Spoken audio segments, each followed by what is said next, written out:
Do we have a nomination for chair?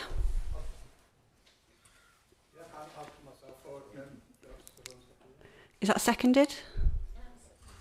All those in favour?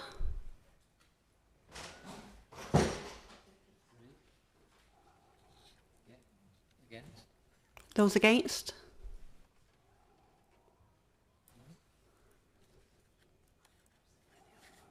Any other nominations? Can I propose? Yes. Publicly? Is that seconded? All those in favour? Those against? Any other nominations? Councillor Charters? Is that seconded?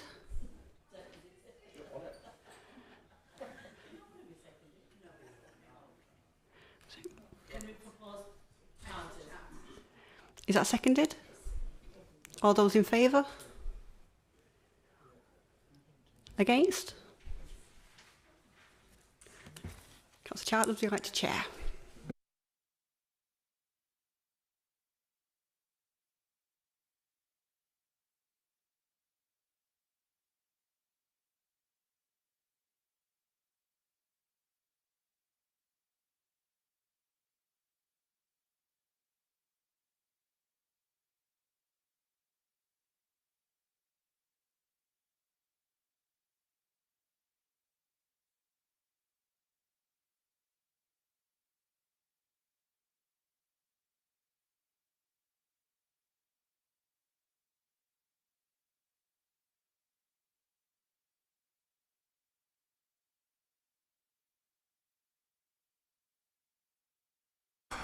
Right, thank you everyone. Apologies for absence.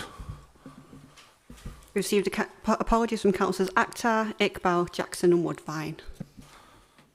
Thank you. Urgent business, Martin? Non-received. Sorry. Thank you, Chair. So it was just to make every member aware, on Monday afternoon, the government published its revised National Planning Policy Framework document.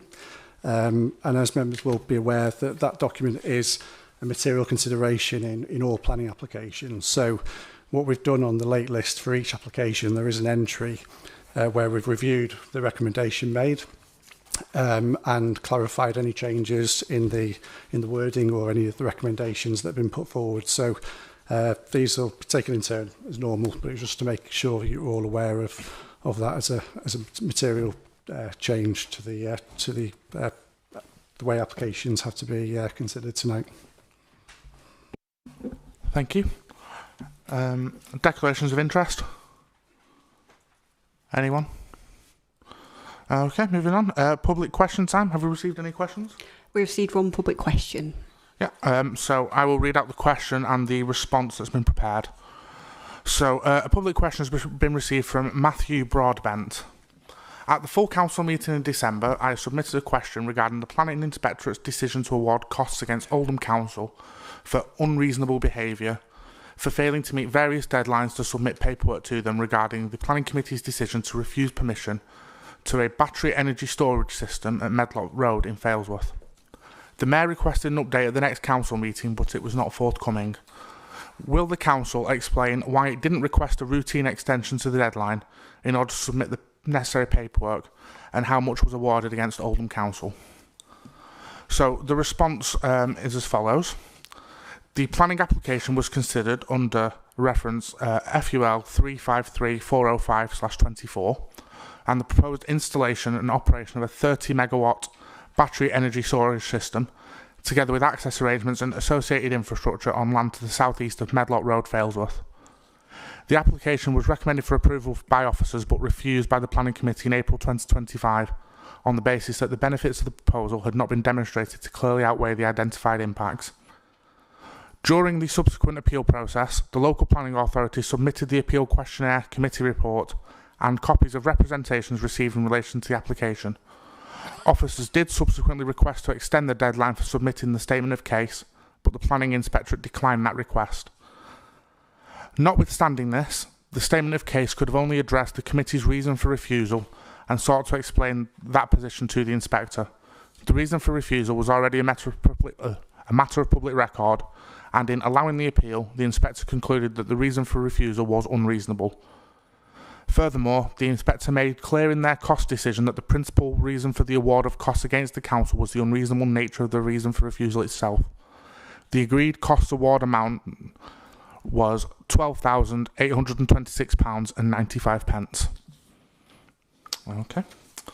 So now we'll move on to the next item, which is minutes of the previous meeting. Has everyone had a chance to read over those? Will someone move them? Councillor Hartness, and second. Councillor Starbuck, thank you. And then I think we're moving on now to item 7, which is 45 to 49 Ripperton Road. Sophie?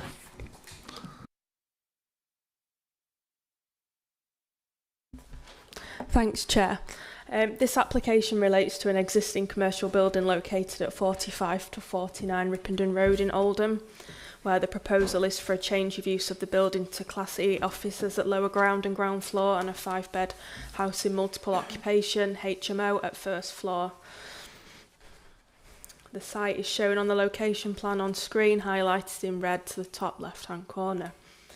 The application is being presented at the Planning Committee again due to the applicant being related to Councillor Garfor. The application is also presented today at this August Planning Committee as it was deferred at July Planning Committee as members requested further details on how many HMOs are within the immediate area. The information is now set out in the committee report at paragraph 10.3. At paragraph 10.4 of the report, members will note that only 9 properties are within a 50-metre radius and there are currently no recorded HMOs within this area. There are also no recorded HMOs within a 75-metre radius within this area. The site is not allocated in the local plan proposals map and is within a mixed-use area of commercial, retail and residential. The following slides show an aerial view, which is on screen now, the proposed site plan, elevations and floor plans.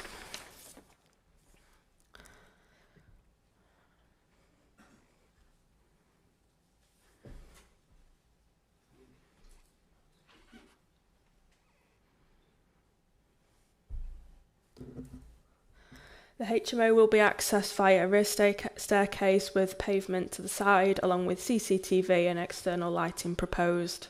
The ground floor units will be occupied by Class E officers with access from the road level and from the rear. Members' attention is drawn to the late list, where reference to the updated NPPF covers relevant policies. The update has not altered the recommendation in this committee report. Thanks, Chair. Okay, so just going to open to the floor for questions. Councillor Quigg? Thank you, Mr. Chairman. Just to clarify on 10.4, 10.3 of the page 13, I hope it's 13 in everyone's pack. Is this licensed HMOs or unlicensed HMOs, and have you considered both in your figures? Sophie? The ones that we've considered are the ones that we're aware of at present within the council's monitoring data. Sorry, just to clarify, Mr. Chairman, that doesn't answer the question. So is it licensed or unlicensed or a mixture of both? Because, you know, licensed obviously you're aware of, unlicensed you're not, but the building can still have a HMO in it.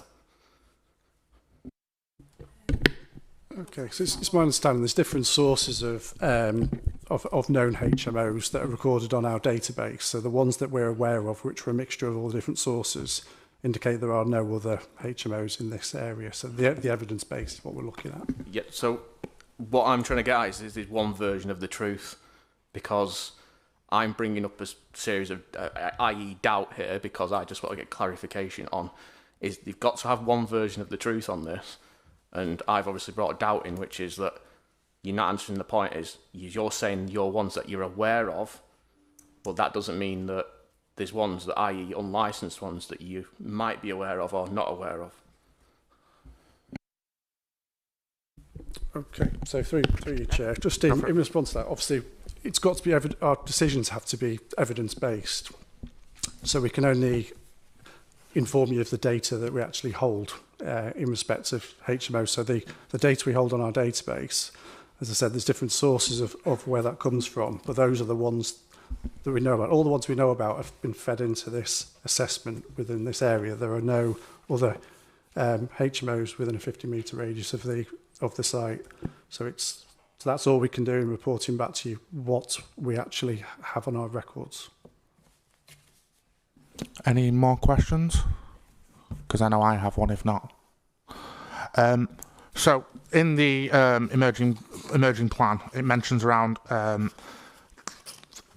there should be resistance to HMOs where it would account for 10% or more properties within a 50-metre radius of the application site measured from the centre point. I know there is only 9 properties in that sort of space, but there is already a HMO there, so this would double the number of HMOs in the area from 11% to 22%. So why is the report therefore talking about the 75-metre radius as a more representative picture when the emerging policy does say 50-metre? No, so am I okay to do that? Yeah. So, so the draft local plan policy that's emerging, that itself, just for clarity, isn't afforded any weight because of its infancy in the process. But it has a tool within there to that can be applied here, just to understand, in terms of the assessment of this application against the requirements of policy 11, which is whether it affects character and amenity and highway safety and so on. It's simply a tool to give an understanding of how many other HMOs are in that area and whether character would be affected. So as you've alluded to, Chair, in applying the 50-metre radius from the centre point of the property, because there are only 9 properties captured by that, even one would equate to 11%, i.e. 1 out of 9 properties.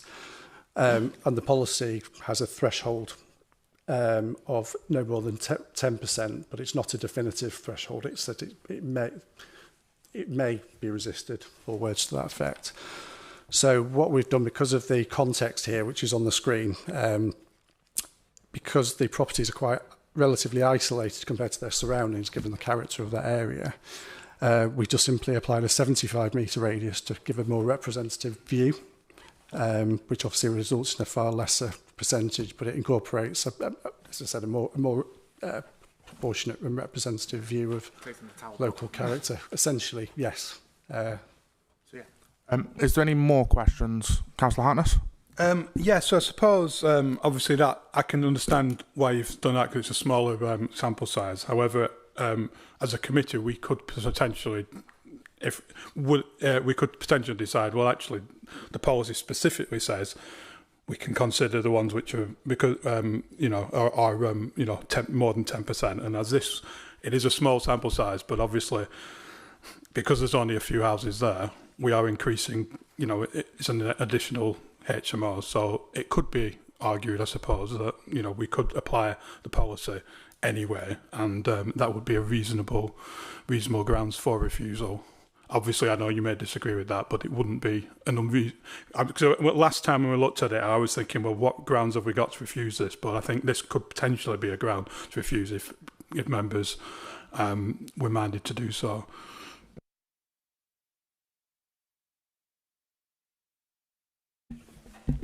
Yes, so just in response to that, I just exercise some caution of, obviously, we've referred to the 10%, the 50-metre radius as a tool to identify, but itself isn't a policy. So we're still sticking with we're still assessing this under policy 11, which is assessing the impact on character of the area, residential amenity and parking and highway safety. So the only caution I'd just bring is we have no reliance on this sort of 50-metre radius test, if you like. It is simply just a way of us assessing, if you like, whether we think it affects the local character of the area, given the number of them in that location. Chair, I'll just add, it says on page 13 that the policy is still subject to examination anyway, so you can't really give it much weight. So you will be able to do in future, but not at present. Thank you, Alan. Any more questions? Councillor Harrison? Yeah, can I just ask for clarity on the purpose of the 50 miles? Is it so that it doesn't alter the what the area looks like? And if that's the case, then surely it doesn't matter the amount of properties there. If it's above the 10%, it is going to alter it. Martin? Or whoever? Yeah, I suppose it's just a test of assessing whether, on a case-by-case basis, whether an additional HMO would ultimately be harmful to the character of that area. So the 50-metre radius is just one way of looking at that, and that was considered relevant to put that in because of the fact it's in a draft policy that's an infancy in the emerging local plan. So there are different ways of looking at it. Ultimately, the decision needs to be made whether it's considered that the character would be harmed as a result of this additional HMO in this particular location. And our view is that it would not. And that's the basis of our recommendation. Do you want to come back on that, Councillor Harrison? Yeah, just for a bit more in terms of so there's 9 properties there at the moment. If there's two adults living in each of those properties, that's 18. 5-bed HMO could potentially have 2 people living in each of those rooms. Is that correct? Or would it be single people? It would be adding an additional 10 people there, so it would alter the character, not in terms of the building, but in terms of the people within the area. And it's whether they would be accommodated, essentially. Let whoever wants to respond to that respond. Yeah, it is for a 5-person, 5-bed, and obviously the occupancy would depend on what licence would be given, subject to it if it was approved, what licence would be granted, and the licensing team would look at occupancy and numbers of people regarding bedroom sizes. So yeah, it would. It's something that they would consider, but at the moment for this one, it's down as a 5-bed, 5-person, 5-bedroomed, 5-person HMO. Just before I bring in Councillor Hartness, I'm just going to take us away from this character conversation. Just ask a quick question. In 9.2, it mentions that the first floor has been used for residential purposes, but there was no planning history for that. So my concern here is that we're not creating additional housing, we're just sort of formalising something that's already been happening. So just wanted to check on that, because if there's no lawful use of it as residential accommodation, why are we considering that, or are we just formalising a change of use well after the fact? I think, well, Martin can confirm if otherwise, but historically you could always have residential above commercial uses without the need for permission, and I think given it's been on occupation as a residential for more than 10 years anyway, it's had council tax paid, it has been occupied as residential for that amount of time. So yeah, in response to that question, it is already currently in residential use, and that could be for any number of people within one single family. So I did have a question from Councillor Hartness, and then I'll have Councillor Quigg after. Oh, you all right, Councillor Quigg?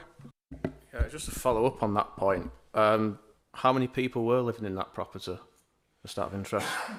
We don't have that information. Fair enough. So before we move on to the debate, because we don't have any speakers for or against or what from the ward councillors, is there any more questions, or does someone want to move it to a debate, or move either approval or refusal? Move to approve. We've got a seconder for that. Councillor Tarbuck. All those in favour? All those against? Abstentions? Okay, I think that was lost. Have we got... No, Chair. No? It's just you haven't approved it. I wasn't there. I know. Oh, sorry. I was going to say, do we have anyone to move a different resolution? Because it does need to be moved for refusal, not just voted against approval. Councillor Tab, have we got a seconder? Councillor Quigg? Can we get reasons for the refusal, please? In regards to the fact that you've referred to, if I get my policy right, that it would account for more than 10%, and, well, it is because you put it in black and white. So the second point, including in that, if you would forgive me, is that you weren't able to answer on 10.4. So for me, you are effectively doubling the number, which is within reason, I feel. So just to clarify in terms of how it's written in the report, you want to refuse it on the basis of, under policy 11, we believe this would have an adverse impact on the character of the local area. Okay, so we've had that proposed and seconded. All those in favour of... Oh, nope, sorry. Alan? Just to advise members, obviously, if you're going to refuse against officer recommendation, you need to do so for valid planning reasons, because in the event of an appeal, there's a risk that costs will be awarded against the council if the appeal is successful for not having valid reasons for refusal. So I think Councillor Quigg has articulated valid planning reasons why. Sorry, Chair. Yeah? Sorry.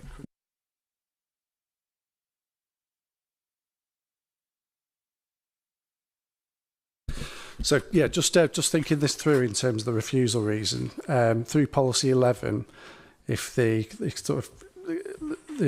motions regarding the impact on the detrimental impacts of this proposal on the character of the area, it would be helpful if we could expand a little on that, and for obviously clarity in the refusal reason, and helps with any subsequent appeal in identifying the specific reasons for that harm to character.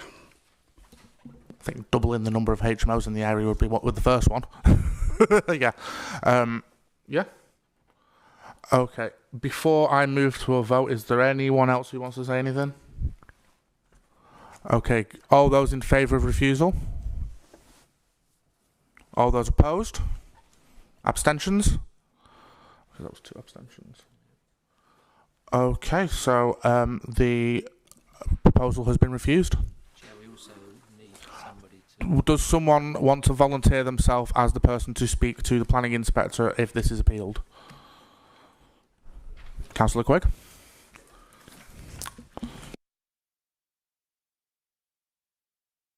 Nice and quick, thank you. So we now move on to agenda item 8, which is 74 Hague Lane, Chadderton. I think Matthew's presenting on this one. Whenever you're ready.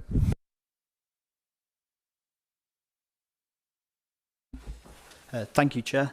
So, as he said, this relates to 74 Hague Lane, Chadderton, and it's for the change of use of a residential property to a 5-bedroom HMO.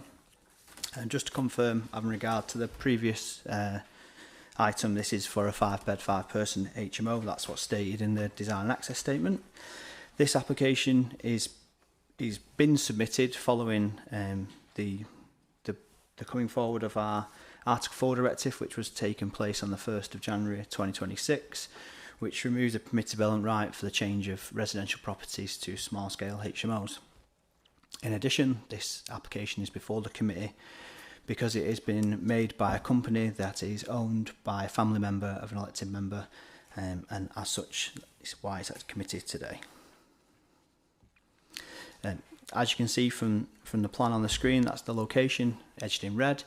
It is a large detached bungalow set on Hague Lane. Pedestrian access is from the front, whilst vehicle access is from the rear.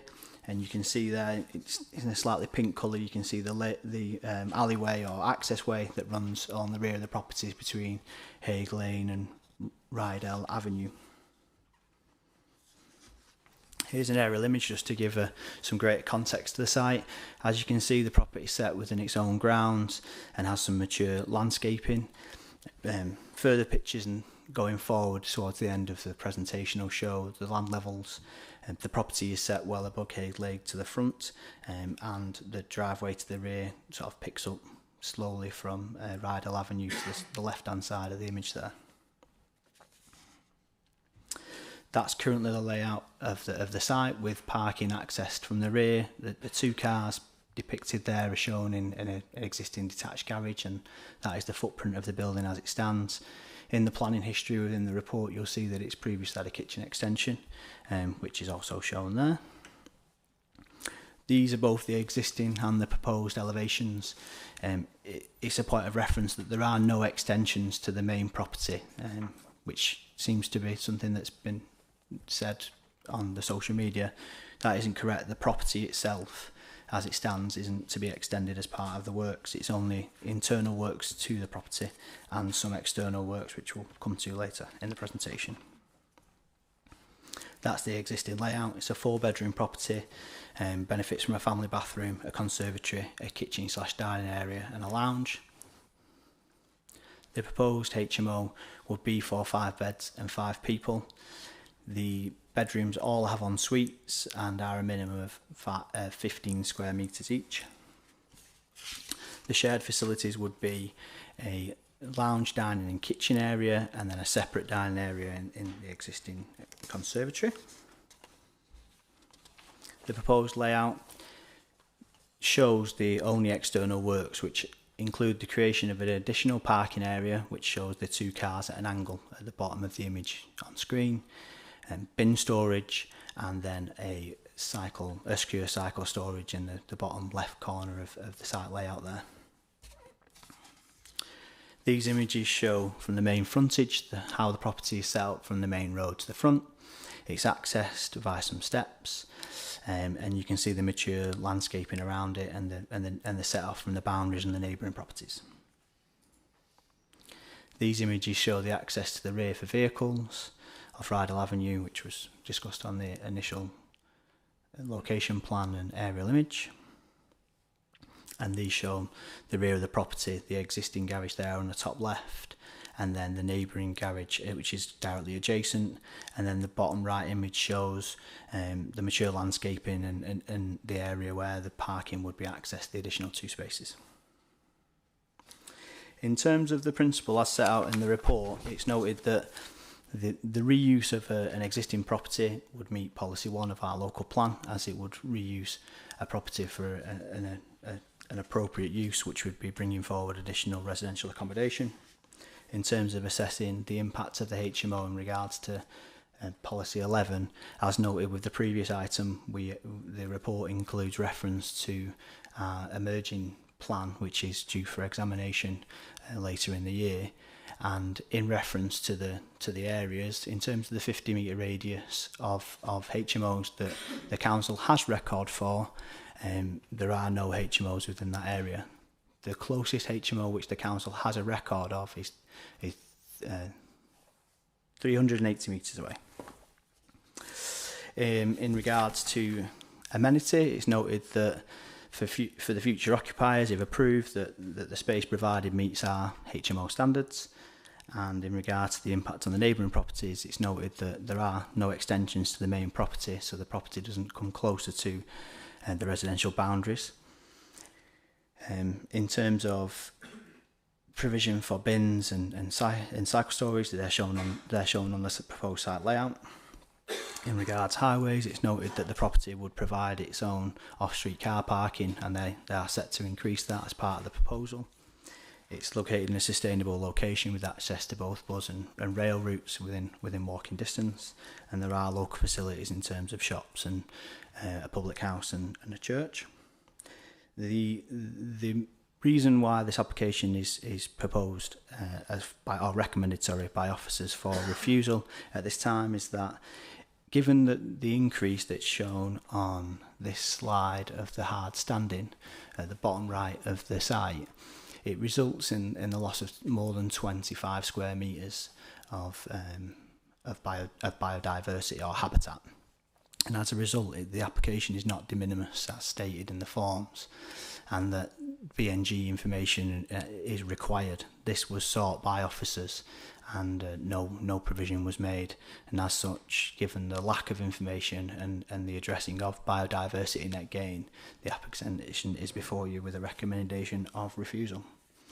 Having regard to what Martin said at the beginning of the meeting in relation to the revised MPPF as of this week, the 17th of August, you'll see that I have set out the paragraphs which have been replaced by policies by the MPPF. That's the third item down.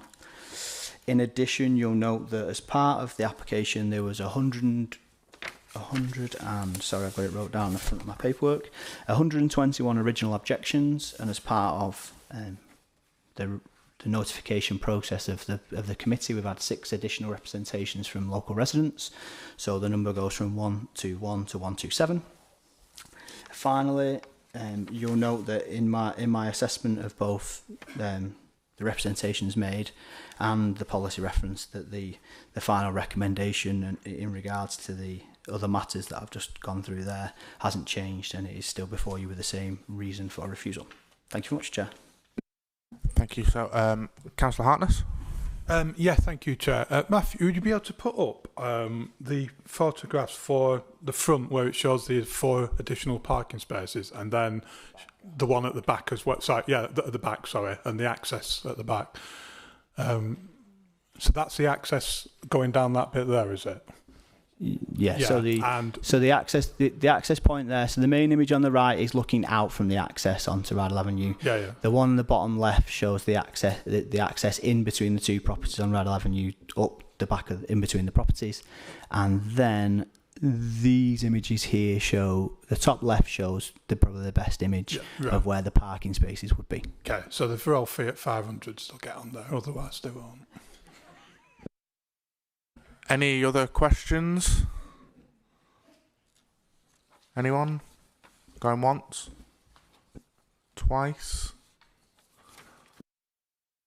Okay, so we'll move on. We've got we don't have any objectors or applicants, but we do have some ward councillors. So I'd just like to ask... Oh. I know, but I don't know how to say ward councillor for a slightly different ward, but is still speaking.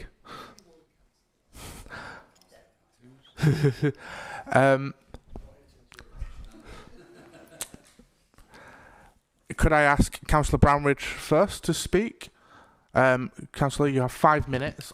Katie will let you know when you've got 30 seconds left. Right, I won't take anything like that as long. I accept it has to be accepted that the technical assessment demonstrates that there will be no unacceptable impact on highway safety.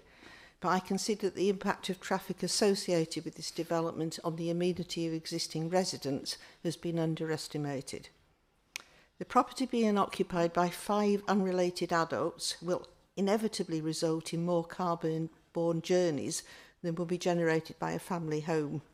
And this is implicitly recognised by the provision of the additional car parking spaces on site. As we've seen, access to the site is via a narrow privately owned road. There's not enough space for 2 vehicles to pass and manoeuvre. There are already immense parking pressures in this area, not least due to its proximity to the very popular Chadderton Hall Park. And on-street parking on Rydal Avenue is limited. You can actually legally park on Haig Lane. I can honestly say in all the years I've lived in Chadderton, I have never seen anybody park on Haig Lane. And I suspect it's because it is quite narrow there. And I think people would consider if they park there, they would be causing obstruction to other road users. Now, and that's not to say they couldn't park there. It's just in practice, people don't park there, in my opinion, for very good reasons. So I'm concerned that visitors coming to the site could be tempted to park in the access way, and there is nothing to stop them doing that in the sense there are no restrictions. This would have severe implications for the ability of existing properties that share that access road to access and egress their actual houses. And residents have told us that that has been a problem in the past, long before this, that they have been blocked in or out of their houses because somebody's parked in that parking way. So I think because of the particular nature of the access, this imposes genuine constraints on its use. And any intensification would be detrimental to residential amenity. And on that basis, I think we could offer a highway reason for refusal based on impact on residential amenity, not highway safety, but residential amenity. And that would seem to concur very nicely with the new paragraph 11.3 of the NPPF, which talks about impact on amenity. Thank you, Chair. Thank you, Councillor. Does anyone have any questions for Councillor Bramridge? I think you spoke quite eloquently there on that. So if there's no questions for Councillor Bramridge, I understand Councillor Jackson also wishes to speak. Again, Councillor, you've got 5 minutes. Katie will let you know when you've got 30 seconds left.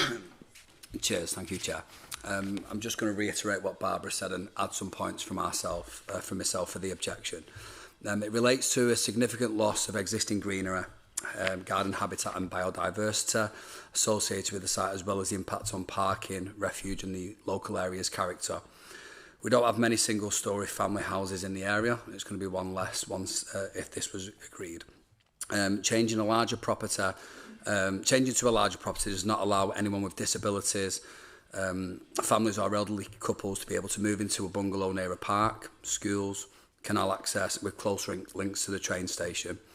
We cannot ignore the fact that it's a family-focused residential area whose character is going to be fundamentally different from the type of location normally associated with these type of properties. The HMO, the use of the property, and it has the potential to increase the number of daily vehicle movements, parking demands, pedestrians and refuge. Significantly on the biodiversity, it's removal of approximately 25 metres of existing greenery and vegetation, which is a substantial loss for the area and the infrastructure. It's a valuable habitat which should be considered more than just a visual immunity.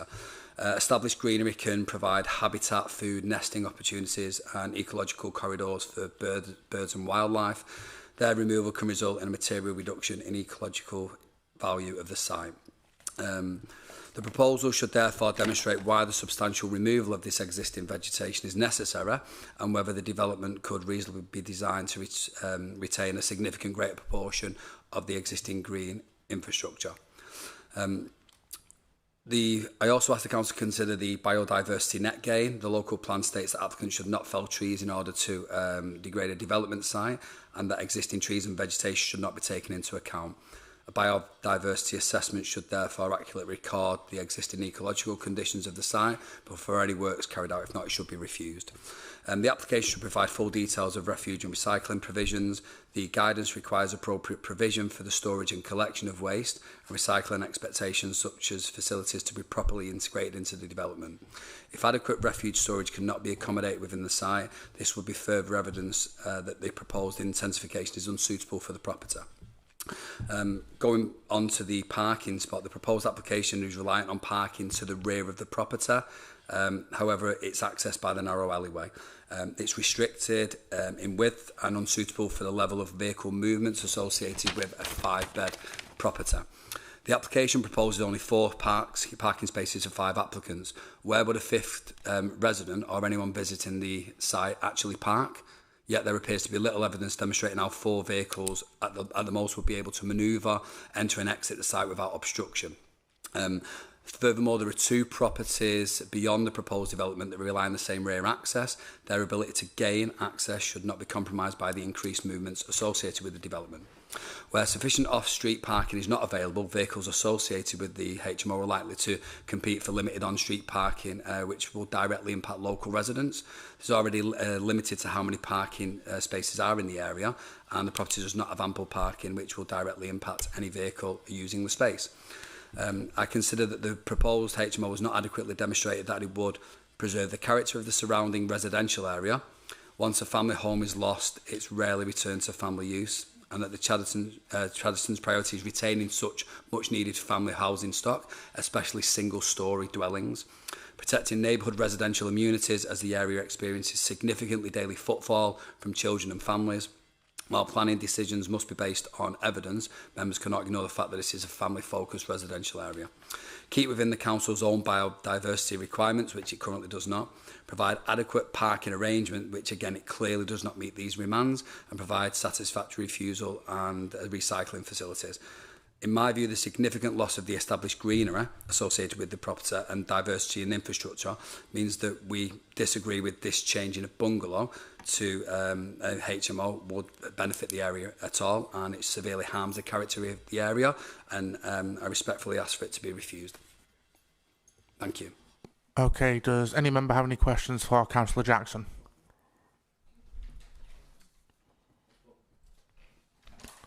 Okay, I think there were some mentions of highway stuff, so I'm just going to ask Wendy if she wants to come in. I'll just go through how I assess the impact of an HMO, and it'll probably answer some of the questions that have, or some of the issues that have been raised. The car ownership on HMOs is considered low, is the first thing that I have to say. We could have 5 adults living in that size property without it being converted to an HMO. So I've assessed it on that basis.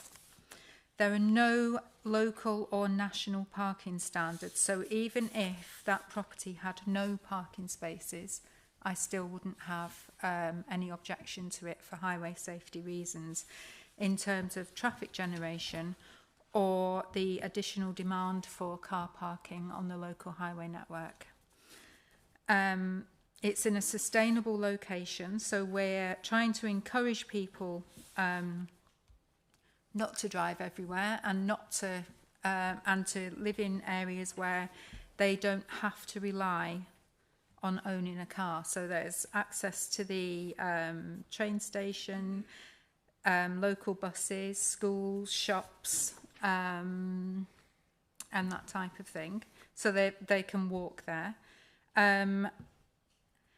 We can't assume that residents and visitors will park on the passage. And also, in relation to the passage, a number of people already use that passage with no issue. So I'll say again, if the additional 2 parking spaces were removed, I wouldn't have an issue. So if the intensification of the use of the passage is an issue, then I would be asking for the additional 2 spaces to be removed. Councillor Hartness? Yeah, thank you, Chair.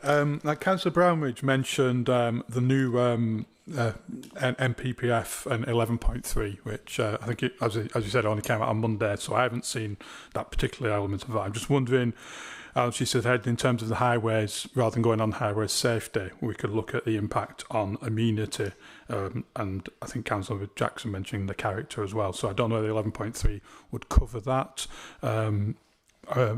Yeah, so I don't know whether anyone's able to expand a little bit on that bit.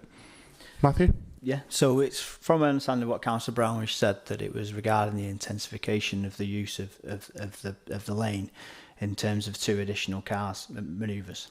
So, like Wendy said there, the occupier of the property or any of the properties that share that access could have up to 4 vehicles themselves.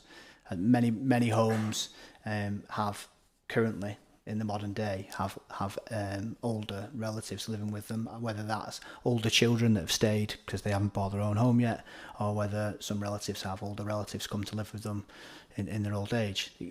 Homes can have as many cars as they choose, which could intensify the use of that lane. So in that regard, it would be very difficult to create an evidence base to understand that the noise and disturbance created from cars would be of such a level that would warrant a ground of refusal for that reason, and we would need that evidence base first. So there would, in my opinion, as an officer, we would have to already be experiencing a problem in terms of statutory nuisance from the use of the lane for the nearby neighbours, in terms of vehicle manoeuvres this would then be intensifying that and creating more harm. We haven't established that there is any harm in relation to the use of that lane in terms of vehicle movements. The addition of 2 cars in relation to the number of properties using the lane, it would not, in my opinion, stack up to say that intensification is so high that it would warrant a recommendation of refusal on amenity grounds in terms of noise and disturbance. But that's my opinion. Councillor Quigg, I think you had a question? Yeah, if we can revert back to the front of the property, because I do know this area very well, that is not just some steps, that's a good number of steps. And having leafleted there, I know. So that is a chicane of a bend, and when it snows, when they push the snow up to the side, it's like a snow wall. So that access can be very, very hard to get into pedestrian-wise. In terms of the public transport, it's hardly a non-existent. You'd have to go to Middleton Road if you wanted to go into Oldham, or go to Middleton. You might have Mills Hill, but you're stuck on that road for your public transport. To revert to the back of the property, if we can move the slides. That is effectively an unadopted road. That is not an adopted road. And you can see from the scale of the Fiat 500, I believe, Garth, that ain't going to fit much more than potentially 3 cars on there at best. And that's with the squeeze. And you've got to hope that they're all stick thin and not like me. So, in all honesty, it's not going to be... 5 people in that property is going to be impossible. There'll be probably calls to try and expand the parking further because there's going to have that many people coming in and out at all hours. And who, and this is a good question because it's something I've just picked up on, if there's 5 different people in that property with 5 different cars and one blocks the others in, who's going to ask who to move it? Because they might not even be at the property. You're stuck then on a single track. Well, it's not a track, it's just a back alley, it's an unadopted road. So there's no access really, and it's limited access at best, with the cooperation of somebody who might live there or might not live there, and then you've got the impact of neighbours who live there, who might not even know who's there at any one point. Who do they go and ask if that person doesn't even answer the door? It's got a recipe for disaster written all over it, as far as I can see. Just before we come to it, I think 2 of those spaces are inside the garage itself, if that helps. Yeah, no, I get what you're saying. Does someone, when do you want to come back in on that one? Yeah. I just want to make sure we all understand that the additional 2 spaces, when you mentioned... How many cars can you fit in that garage? If you can just about probably fit 2 Fiat 500s in that garage, and that's at a push. And so I've got to be a bloody athletic to get. Can we go through the chair, please? Sorry, Mr. Chair. I've already said, well, the garage is there and it's a 2-car garage. I can't argue against that being a 2-car garage. If you just look at the drawing, the additional spaces weren't shown on the photo. That's where the fence, can you go back to the photograph? Will be taken down. So when you just referred to the space available, it's where that pale, bright brown fence panel is. It isn't in front of the garage. So that's the biodiversity that we're losing, is those trees, which is where that Yeah. garage is. Yeah. And the grass from the current garden. Yeah. Okay. Just to show the members again. Just to confirm, sorry, I didn't turn the speaker on and the audience might have heard. Just to confirm, so if you look at this image now and you can see my cursor, that's the existing garage which has got 2 car parking spaces. We keep making reference to the Fiat 500. The Fiat 500 is in front of this garage here, which you can quite clearly see from the scale of the drawing, is not as wide as the existing garage on site. So the Fiat 500 is part where my cursor is now. So that's the difference in terms of size and scale. The photos won't help because it's at an angle, and obviously scale is affected by angles. And then the new area created is this hard standing here, in this area here, and these 2 cars are to go there. The additional area that's impacted is obviously where the bin store is and where the cycle storage is, which is what creates the over 25 square metres. And just to show you on the pictures what Wendy was referring to, so this is the garage that's smaller than neighbours with the Fiat 500. This is the double garage, and then the area there, there's a grey panel, a brown, orangey panel, and then a grey panel again because of the age. That's where that area there behind there, that's where they're looking to make additional hard standing for an additional 2 vehicles. I hope that makes sense. Cheers. Thank you. I think Councillor Brooks has got a question. Yeah, so on this one and the previous one, we've stated 5 bedrooms, 5 occupants, but I can see this area appealing to young couples, which is that a restriction on the property that it's got to be five people in the 5 bedroom? Because if 5 young couples thought what a lovely place to live, that's 10. So the restriction of the occupancy would be via the licence. Within the application, they've quite clearly stated in the design access statement that they're only applying for a 5 bedroom, 5 people HMO. So that's the consideration that we've considered it under. The plans themselves show single beds as well. It's not that easy to see, but it's these, but they're indicative anyway. So the information they're putting to us is that it's 5 people, 5 beds, and the licensing element would come in, and that's what generally would restrict these things. Okay, any more questions? Yep, Councillor Tarbuck. Thank you, Chair. The path behind the lane, it's unadopted? It is my understanding that it's unadopted, yeah. So who is in charge of paying, maintaining, upgrading, maintenance of that lane? So like any unadopted way, it would be those that use it or have ownership of it. So generally speaking, and in these arrangements, which you experienced whilst doing these jobs, is generally speaking, the lanes are owned by the people who back onto them. They all have a proportion that they're including responsible for. The proposed for the HMO, whoever's living in there as well. I would suspect so, yeah. That'll be my understanding. Right. Okay. Thank you. But obviously, that's outside the application edge read. It's not. I can't confirm that, but that's my understanding. Thank you. Councillor Harness? Yeah, so on that picture earlier, and obviously you've mentioned that now that those trees would be removed, and usually obviously our policy would be to replace those on a 2-for-1 basis. So if we were minded to, obviously you've recommended a refusal on the biodiversity grounds, would a second one about mentioning the fact that they haven't got the 2-for-1 sort of replacement of trees be an acceptable additional reason for refusal, or do we think that would weaken an argument? And there could be some argument made for it. My interpretation of that part of the site when I visited it was that it was an overgrown hedgerow rather than separate trees. The main tree there that you see at the back here, that's on the boundary between the two properties. You can see it from the front. The area at the back there, I would consider it more to be a hedge.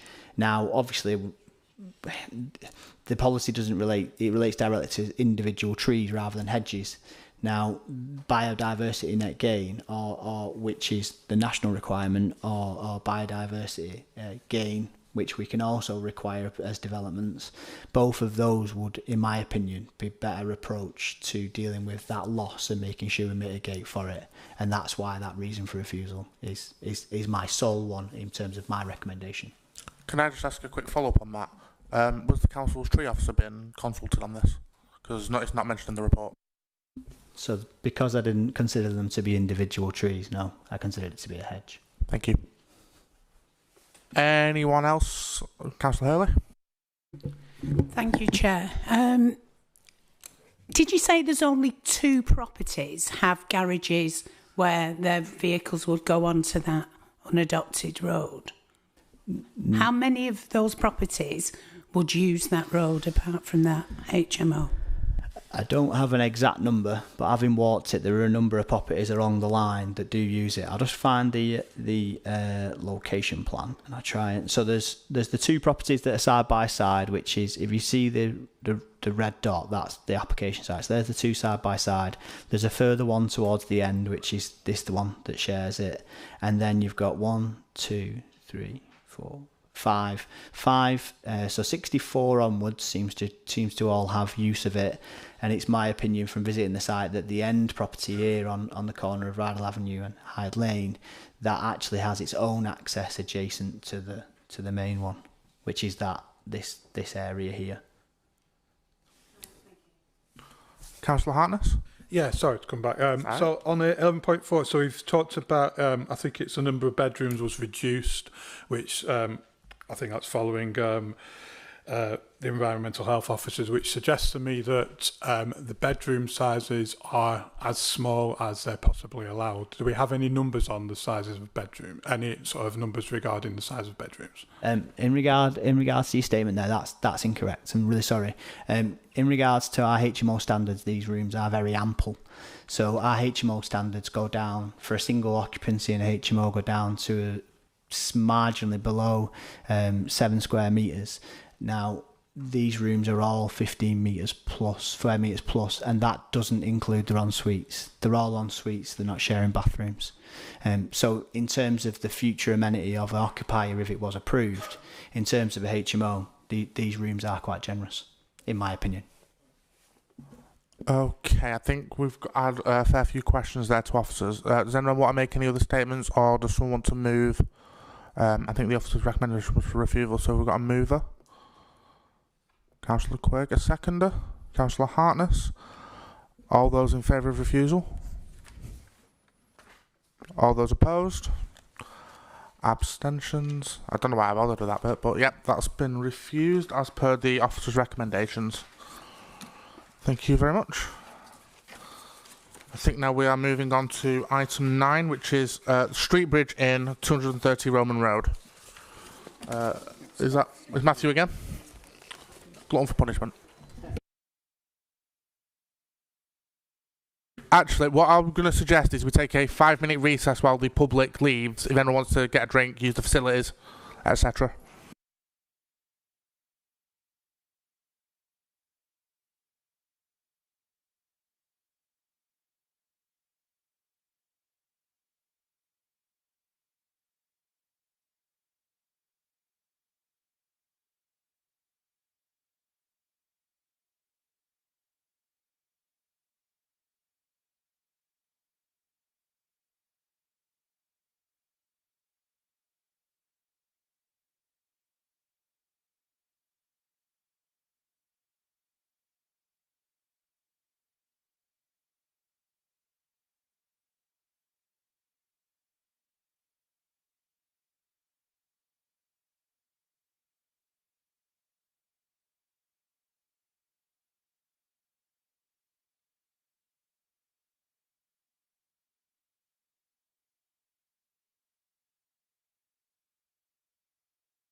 Okay, I think everyone's back in. We'll make a start on this item. So again, this is item 9, Street Bridge Inn, Roman Road.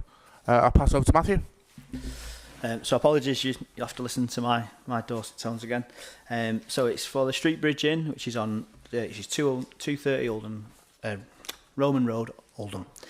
The application is for a first and second floor extension to the existing building and a 3-storey side extension, in addition of a front canopy, alterations to the car park and the formation of a motel. The application is before the committee because the extensions cumulatively add up to over 1,000 square metres, which makes it a major plan application, and as having regard to our scheme of delegation, it comes before the planning committee. The aerial image here shows the pub there. The red marker depicts where the pub is. The area to the west/south is the car park adjacent. To the north, that area there is the existing external seating area. And then 250 metres away is the M60 motorway. If you don't know where it is, it's close to the Roxy Junction, as far as most Oldham people would know it. And about 100 metres away, there is the Hollandwood Academy. And the main neighbouring residential properties are to the south and to the southwest, namely the adjacent property on Roman Road here, which is the grey dot, just for help, and then these properties to the rear here, which are Hollingdon Close, just make sure I said that right. Hillingdon, sorry, yeah, I'm rubbish at stuff like that. So moving on, the edge red there depicts the site, and as it is now. And then moving forward, this is the proposed site layout. The area here in the middle depicts the new roof on top of the extensions, and the car park area there, which is retained, are those spaces.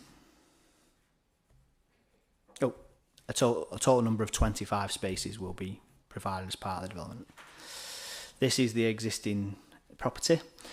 So the pub is single/2-storey in nature, so it appears more as a bungalow. However, there are rooms in the roof, and the height of the overall height of the building is approximately 8.2 metres. So it has quite a substantial ridge height and roofscapes with front dormers and rooms in the roof. These depict the proposed extensions. So the bottom left is the front elevation, which would show the first and the second floor extension over the original property, and then the far right of that is the 3-storey extension, which is noted in the description. The area here, which is depicted by this lattice work, would be the covered outdoor area. There will be like almost an undercroft area, which would be the outdoor amenity area for the public house. This back element here is the retention of the original pub, which is on the back elevation, and is depicted here by this triangular shape. This is the proposed ground floor layout, which includes the restaurant additional area and the foyer sort of reception area. This is the covered area / undercroft area I've spoken about. That is the first floor of rooms and their accesses. You can see that the stairways are internal and not external. And on this far sort of right corner of the image are single view windows, and this is to protect the amenity of neighbouring properties, which we'll get to later in the presentation. It's a very similar layout at the second floor. So these images, first set of images are in the main are from Roman Road, which are the top 2 images, and then the bottom left image is from Hillingdon Close, from the side elevation, showing the relationship between the existing pub and the main property, residential properties to the rear. And the image on the right hand side shows the relationship between the properties to the rear which step into the site here, these 2 more recent additions. I say recent, the early 2000 editions, these properties, and the pub again. These sort of are additional images showing the impact on the neighbouring properties and where they are. And then these final images are taken from the rear and a few through the sight lines through in between the properties, the semi-detached properties. You can see there the public house in between the 2 there, and between the more modern properties and the original neighbouring residential properties. You can see the gap there. That's not me. So, in regards to the assessment as outlined in my report, you will note that the proposed use and the proposed extension would, in the local authority's opinion, meet policy 14, which is one of our employment policies, as it would extend and bring forward additional employment generating use of the existing property. The design, having regard to the mixed use of the area, which I tried to explain in the initial presentation. Obviously, there is an industrial estate to the north and the motorway. There's a school to the east and landscaping, and then obviously there is a mix of residential uses to the south slash the west. It's considered that the addition to the property would whilst not be characterful of the area, it's difficult to define the character of the area, and it would bring forward a property that would focus on the junctions there, because obviously you've got the three junctions coming together, which are on the plan there. There's one to the north, the main road, and then the access to the residential properties to the rear. In regards to amenity, it's noted that 21 metres, which is what these lines on the image before you show, the separation to the property in the rear is 21 metres. However, it doesn't particularly come up in the scale of the photos there.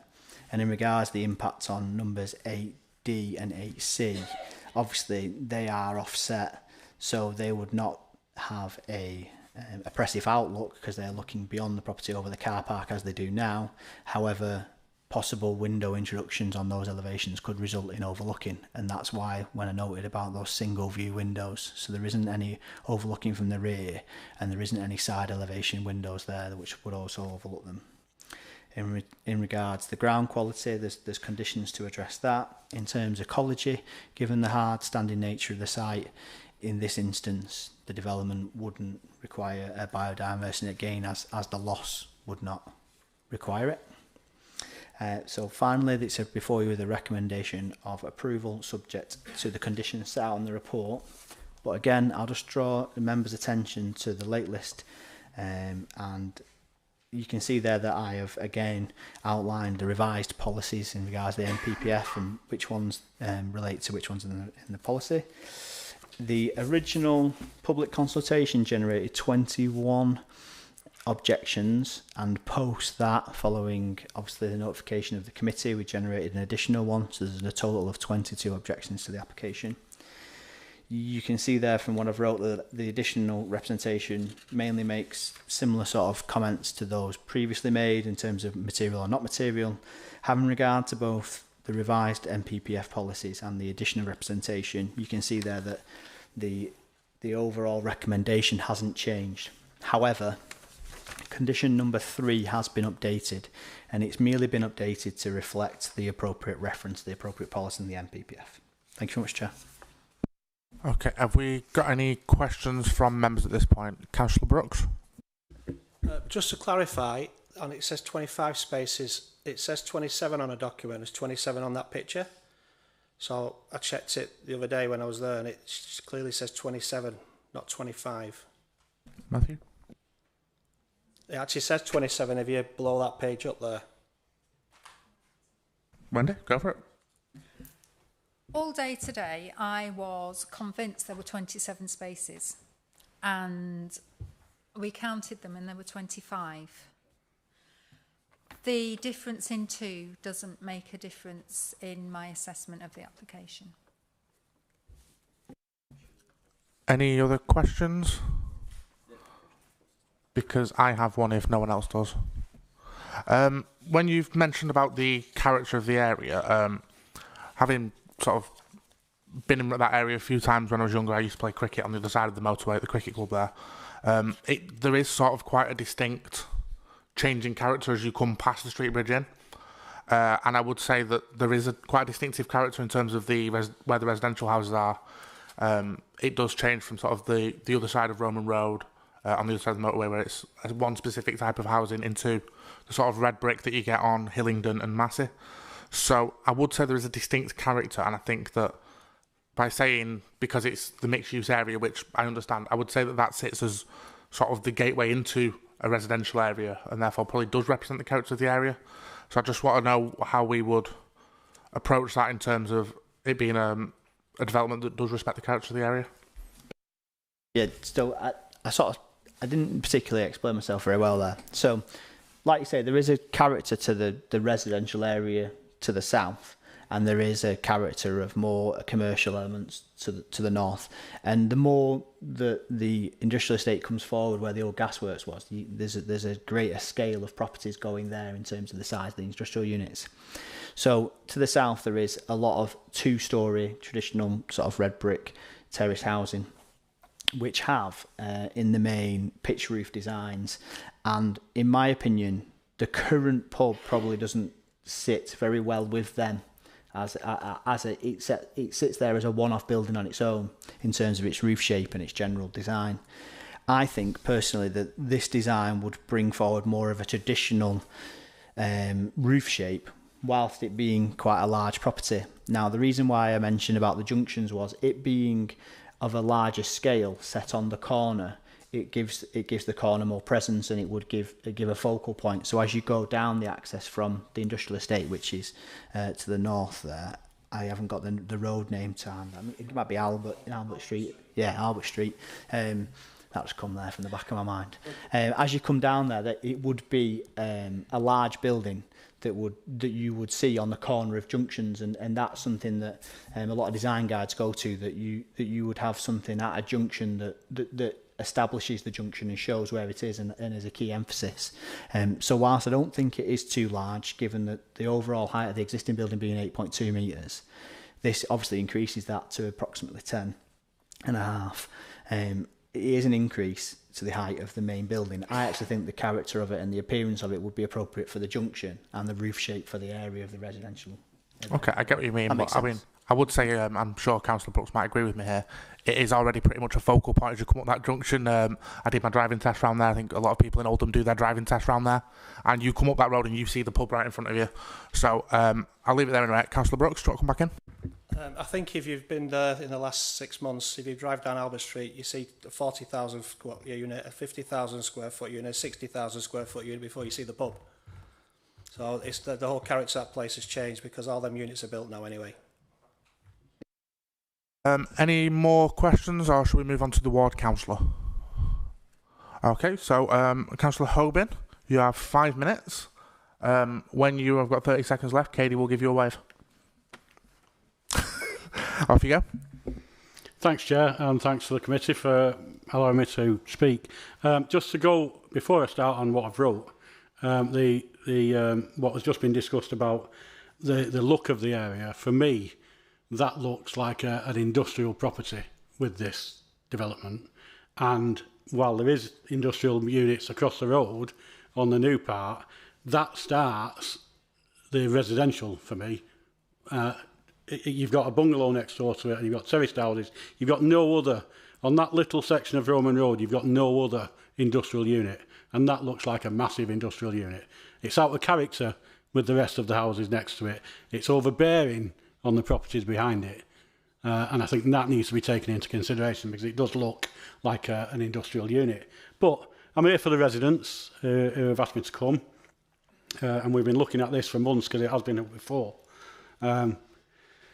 And there's quite a few of these issues that I'm going to raise that are in the objections that have been put forward, but I think to address the committee with more clarity of them is my reason for being here. And one of the major concerns that the residents have is the parking, because even now as a pub, there is difficulty, because Hillingdon Close, Massey Avenue, Roman Road, well, Massey Avenue and Hillingdon Close are very narrow residential areas, and when there's an event on in the pub now, there's double parking. And there's concern about emergency services getting through because of the parking issues that we have now. And then to have a motel, which the very nature of a motel means it's going to be people in cars, to have a motel with more rooms and car parking spaces at a pub where we're struggling for car parking now seems to be a very valid reason for us to look at this again. If there's 25 or 27 car parking spaces and we're struggling now, is it a pub? Then how are we going to be with a motel where you're expecting, if the residents of a motel, if it's being used as a motel, are going to have cars? We can't go down the HMO road, thankfully, and say nobody will be in cars. The very idea of a motel means it's going to be car-driven customers. So that's got to be a major decision for the committee A pub that has 27 spaces that we're struggling with parking now, how are we going to deal with that when there's 27 spaces for a 20-odd roomed motel as well as the pub there? So that's, for me, that's a material consideration at the moment. And the safety aspect on the highways needs addressing, because if we are going to allow this, then that double parking is really going to be a problem for emergency service vehicles. And if it does get passed, which I hope it doesn't tonight, would it be possible as a condition for residential parking in that area, and for any contribution on the cost of that being met by the developer? Because we've also got to take into account, with the new industrial estate, there's going to be more industrial wagons, lorries going to and from that. So that needs to be taken into account, and I wonder if that has been, along with the safety of children coming from the Newbridge School, which is next door. This could cause major traffic issues at that junction of Roman Road and Albert Street. The other issues are the noise disturbances, because obviously a motel, rather than a pub, we could have 24-hour access. So this could mean the residents having to put up with noise 24 hours a day rather than the till midnight that they have now with the pub. And the height of the development, I was round there today visiting a resident, and the height of the development will, even if it does go to the 21 metres, or 21 foot restriction, this will be so overbearing, especially on the first 4 houses on Hillingdon, 2 to 8. They will be looking out at a massive industrial unit that's looking above them, that's blocking out the light. That will have a detrimental effect on their enjoyment of their own gardens, and quite possibly will have a detrimental effect on the price of these houses. And while I've probably said in the past, when we're on committee, people that live near a pub, you expect certain things to be going on, and to an extent you say, well, you knew you moved into a pub. But a lot of the residents on here moved in when they were built, which was 3 years before this extension to the pub as it is now, and obviously a lot longer than the extensions that we're proposing now. So I'd just like the committee to look at those other conditions, and I'm running out of time for the rest of it. But I'm sure there's enough scope there to look at refusal for this and to think of the residents, even though it is a commercial viable proposition possibly, but we need to consider the residents and that carbuncle that they're going to look out at and live next to. Thank you very much, Councillor Hoban. I've got Councillor Hartness.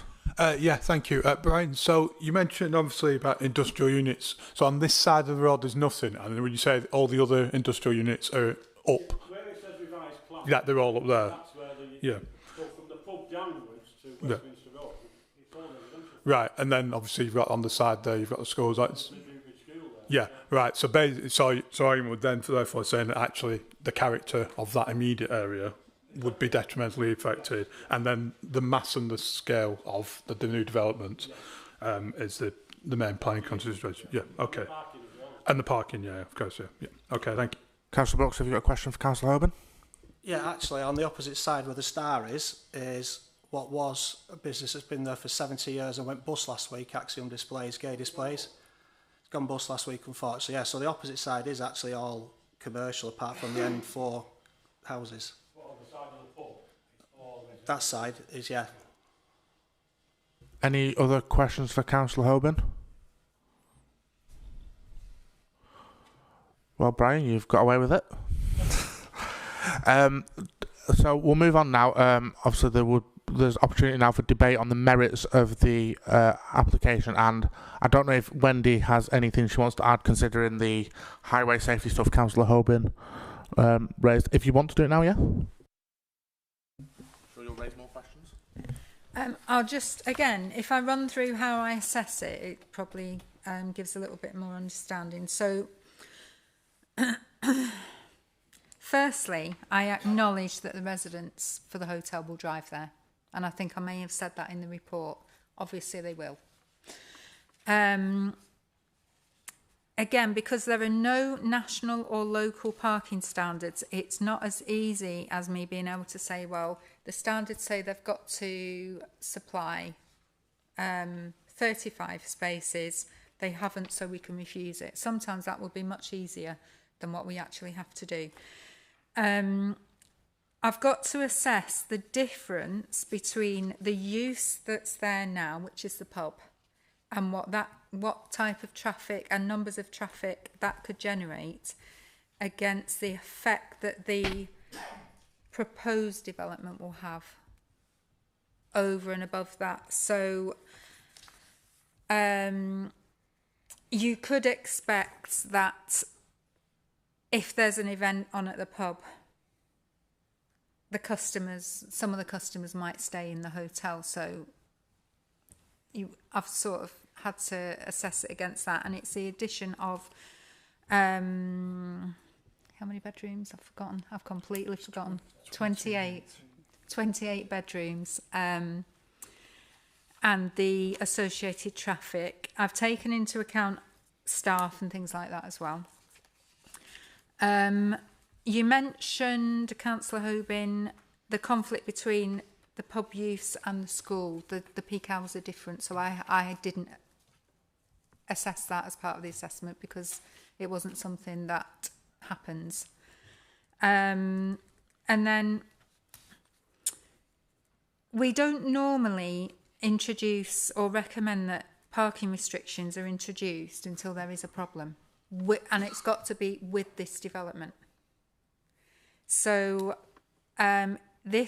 whether we ask for a Section 106 contribution I would defer that to a planning officer to see whether we can. And then, again, we haven't done any background work on it, so I couldn't guarantee what would be introduced or whether they would actually be introduced. But we could ask for the contribution, which is, again, I've got to say, it's not something we normally do at this stage. If that would resolve any of the issues that you think there are on the site. And I don't think I've ever said that before at committee. Because if I think there is going to be an issue, we've already done that. So I don't think there's going to be an issue at this point. But I had in my mind that if there was in the future, then we'd look at it. Okay, following what Wendy said, is any other questions about Councillor Brooks?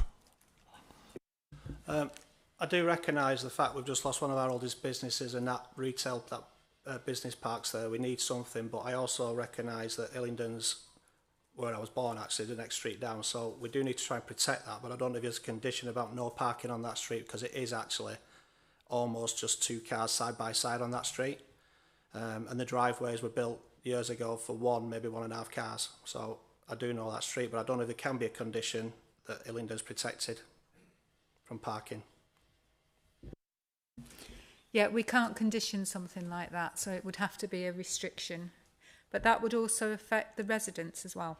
So we've got to remember that. So they wouldn't be able to park there. Councillor Quigg? You'd say that, so for example, say if the entrance to Hillingdon was to be yellow line, not as a condition, but as a suggestion afterwards, has any objections been received prior to this with the parking? Because it's clearly come up. Councillor Hoban's obviously mentioned it. I think you've just mentioned it, haven't you, Councillor Brooks?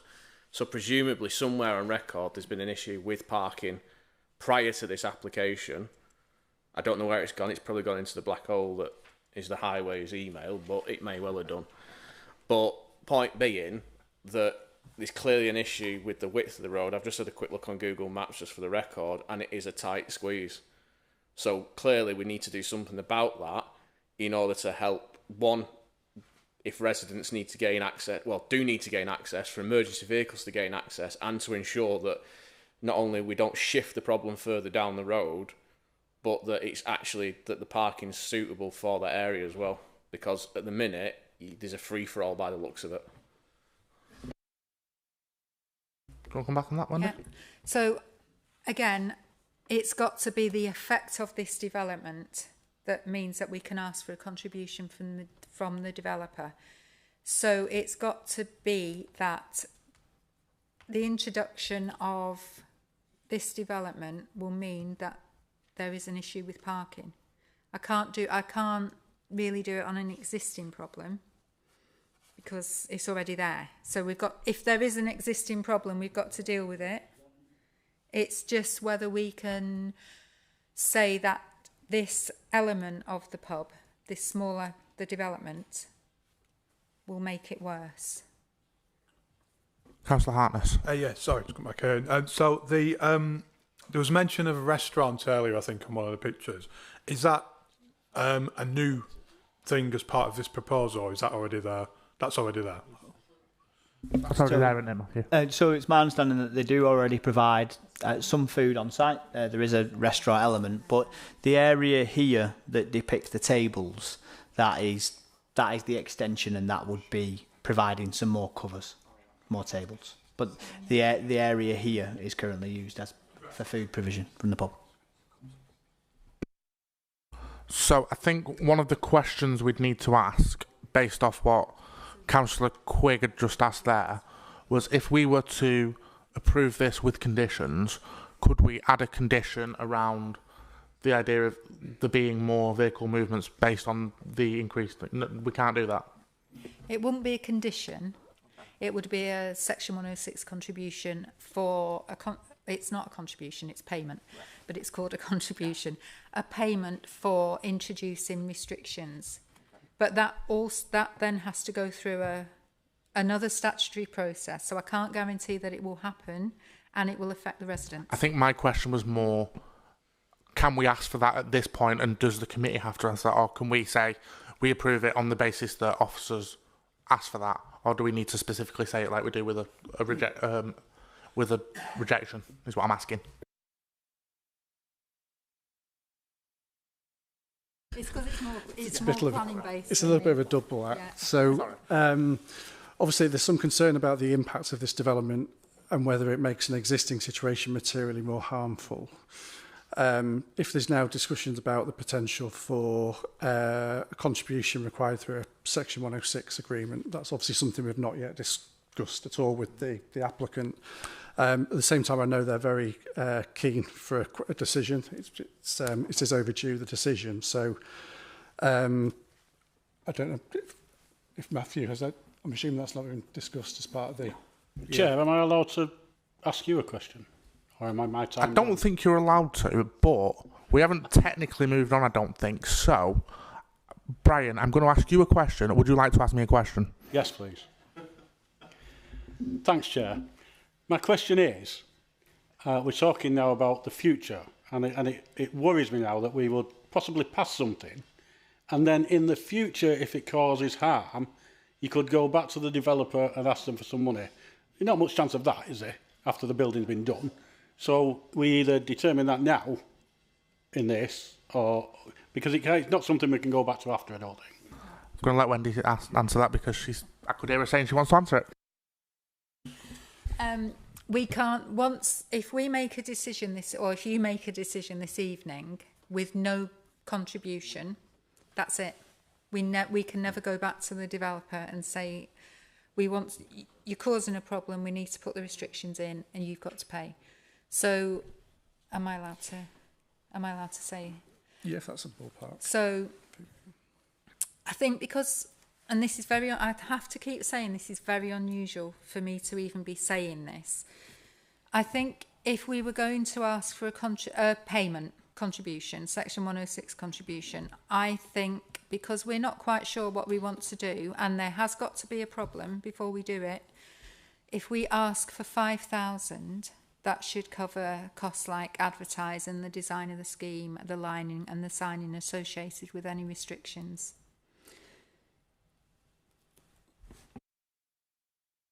Yeah, I'm just going to let Martin pop in. Yeah, just to clarify. So maybe Alan's best coming in first, actually. There is a legal test as to whether you can ask for a Section 106 contribution, and the contribution has to be necessary to enable the planning permission to be implemented. And I'm not sure, from what I'm hearing from Wendy, that she can necessarily say that at the moment. So if it's not necessary, you can't ask for it. Councillor Brooks. Yeah, so it's probably not a question, but we are we're debating if we don't do this because we can't get something for the future could be he doesn't get it and the pub shuts. Is that basically we're in a conundrum of if we can't in this room make a decision of passing it with something for the future protection, the pub's not very busy. I know it isn't because I live around the corner. The pub might not exist anyway, which then negates the fact that we're going to have a motel with all that new building there. So whichever way we go, we're in a pickle because we can't put a condition or a suggestion on that this happens now. So if we don't do it, the pub closes, because I presume this is all about making money for the pub to survive. The pub shuts, potentially. Yeah, Wendy?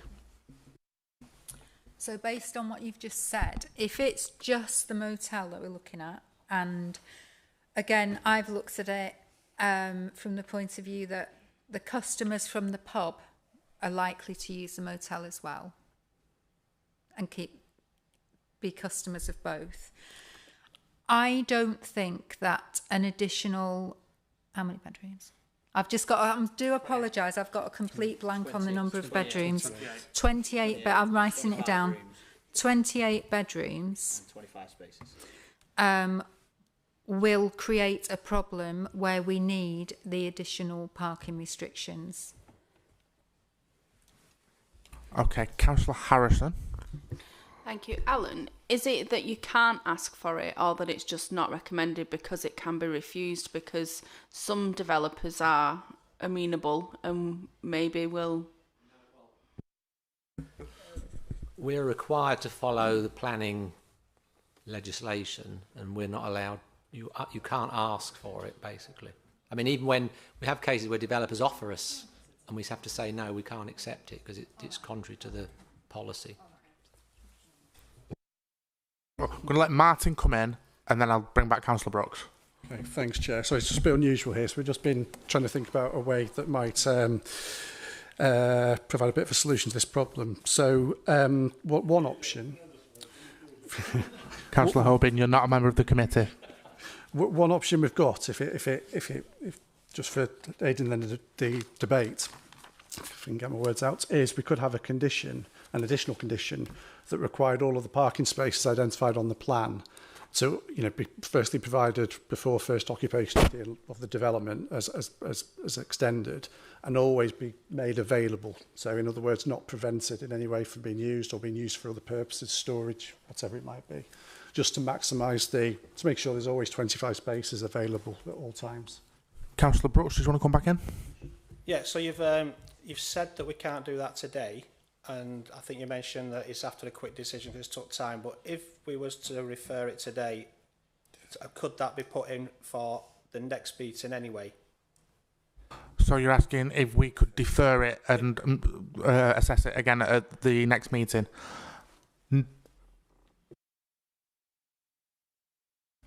So I think the point that Alan's trying to get across is that we have to have an evidence base to demonstrate that this development's going to have that direct impact that necessitates the scheme coming forward.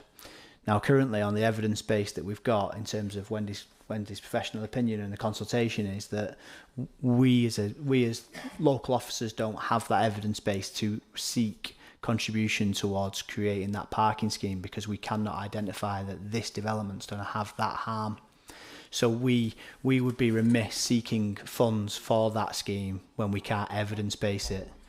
And as such, that's why this hasn't particularly been something that's come forward before the meeting. If there was an evidence base, then that's something that you could do. What Martin's suggesting there is a condition that would control the area that is within the applicant's ownership, which is the edge red area in front of you, that would control that at all times all 25 spaces are not taken up in terms of storing anything, such as restaurants sometimes do and businesses sometimes do. And that would provide us some control that the 25 spaces in perpetuity would be provided. And as the committee, you could propose an amendment, an addition of that condition as part of your making a movement or a recommendation. So, Councillor Quigg? Yeah, sorry not to labour this point any further, but you said it was 5,000 sterling for what exactly? Was it that for parking restrictions to notify yellow lines, I presume. How far down? No idea. You say it's just £5,000 flat fee. Only because we haven't done all the background work. So really, we shouldn't be doing. We shouldn't. No, that's why I'm just curious as to where the 5,000 figure would come from. I've just estimated that, but I don't know how far the scheme will be. Because of what I've just said about the effect of the development. So the effect of the development is unlikely to have an adverse impact on the local highway network. I think we're talking more about an existing problem.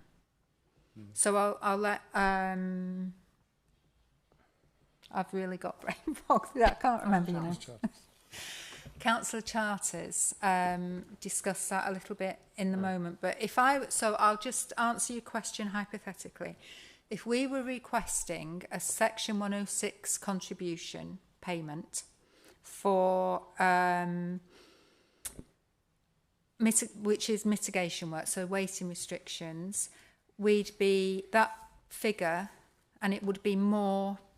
It would be properly worked out as well, which it hasn't been this evening. If I say 5,000, it would be for all the advertising costs, the design of the scheme, any associated road markings and signs that are required for whatever work we decide is required. Which, again, at this point, if I'm asking for a Section 106 contribution, that's usually all sorted out and it's costed up. So this isn't.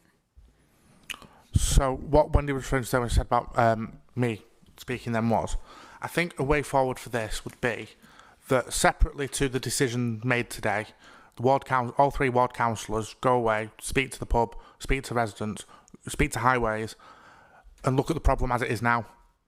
Try and get a scheme in, get highways to come and assess the scheme and see if there's something that can be done now, rather than waiting for this to be built. Address it now so that we've got that in place, and then we're not having to predicate a planning decision based on if they're gonna potentially be allowed for us to ask for a Section 106 agreement. I think that might be the best way forward, and obviously if we include the conditions that Martin mentioned, I think that could be possibly the best way forward for this. I know there was a couple of hands that's still up, so I am still going to let Councillor Harrison and then Councillor Hartness come in, and then we'll see where we are. Councillor Harrison? No. Oh man, now. I'm just wondering if you can tell me a bit more about the consultation that was done. So, for example, did it include surveys of the visitors and where they're from within the locality? Did it involve an average amount of how many spaces are being used by the pub or anything like that, just to gauge how many spaces may be available? Wendy, do you want to take that one? Yeah. No, so the assessment was based on the type of parking demand we'd expect for that type of development, and also the fact that we haven't got any national or local standards. So again, I know I say this a lot, but I can't say, because there aren't so many spaces, we've got to recommend refusal. I've got to sort of make an assessment of what I think the demand will be. And if there were, again, I've got to say, you'd expect dual use, so customers of the pub would use the hotel and restaurant. Councillor Hartness, did you have a question? No? Okay. So I'm going to, with the condition that Martin mentioned around making sure that the car parking spaces are always available and are ready before the works are done?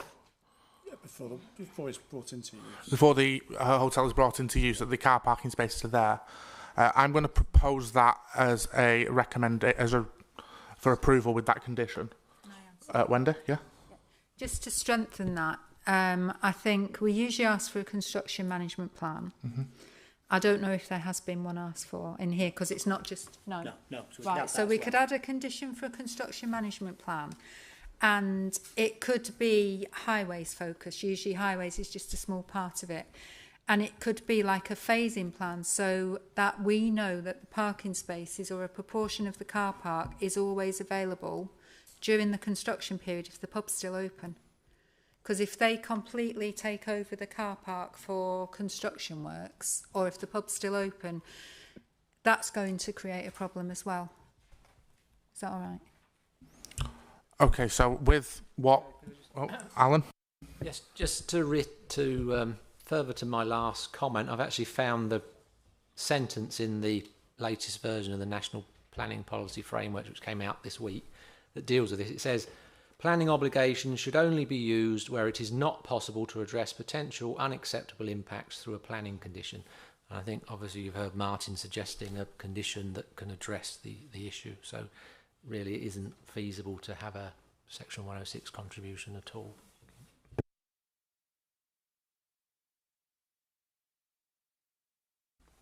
So, with what's just been mentioned by Wendy, I'm proposing that we move for approval with that condition added, and that we also, and then separately, if the ward councillors can look at with highway some traffic and highway solutions for the problem that exists now. I think that would possibly be the best way forward. So, do I have a seconder for my proposal? Thank you, Councillor Harrison. All those in favour? All those opposed? Abstentions? So, Councillor Ellie, did you vote? Against? Okay. Just so we got the numbers right. Okay, I believe that has been approved. The next item of business is the land bounded by Oldham Road, Brookdale Street, and Ridgefield Street, Failsworth. And I think it's Abiola next. Next in the hot seat.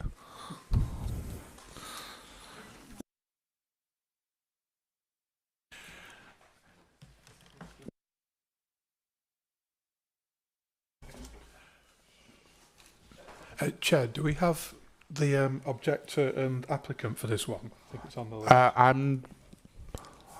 Katie? Are they here?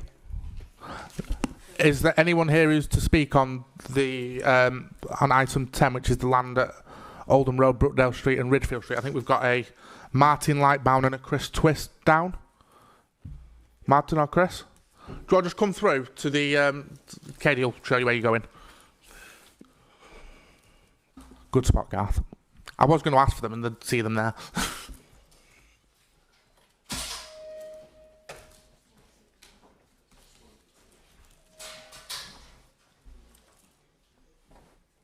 All right, Abiola, when you're ready. Thank you, Chairman. Good evening, members.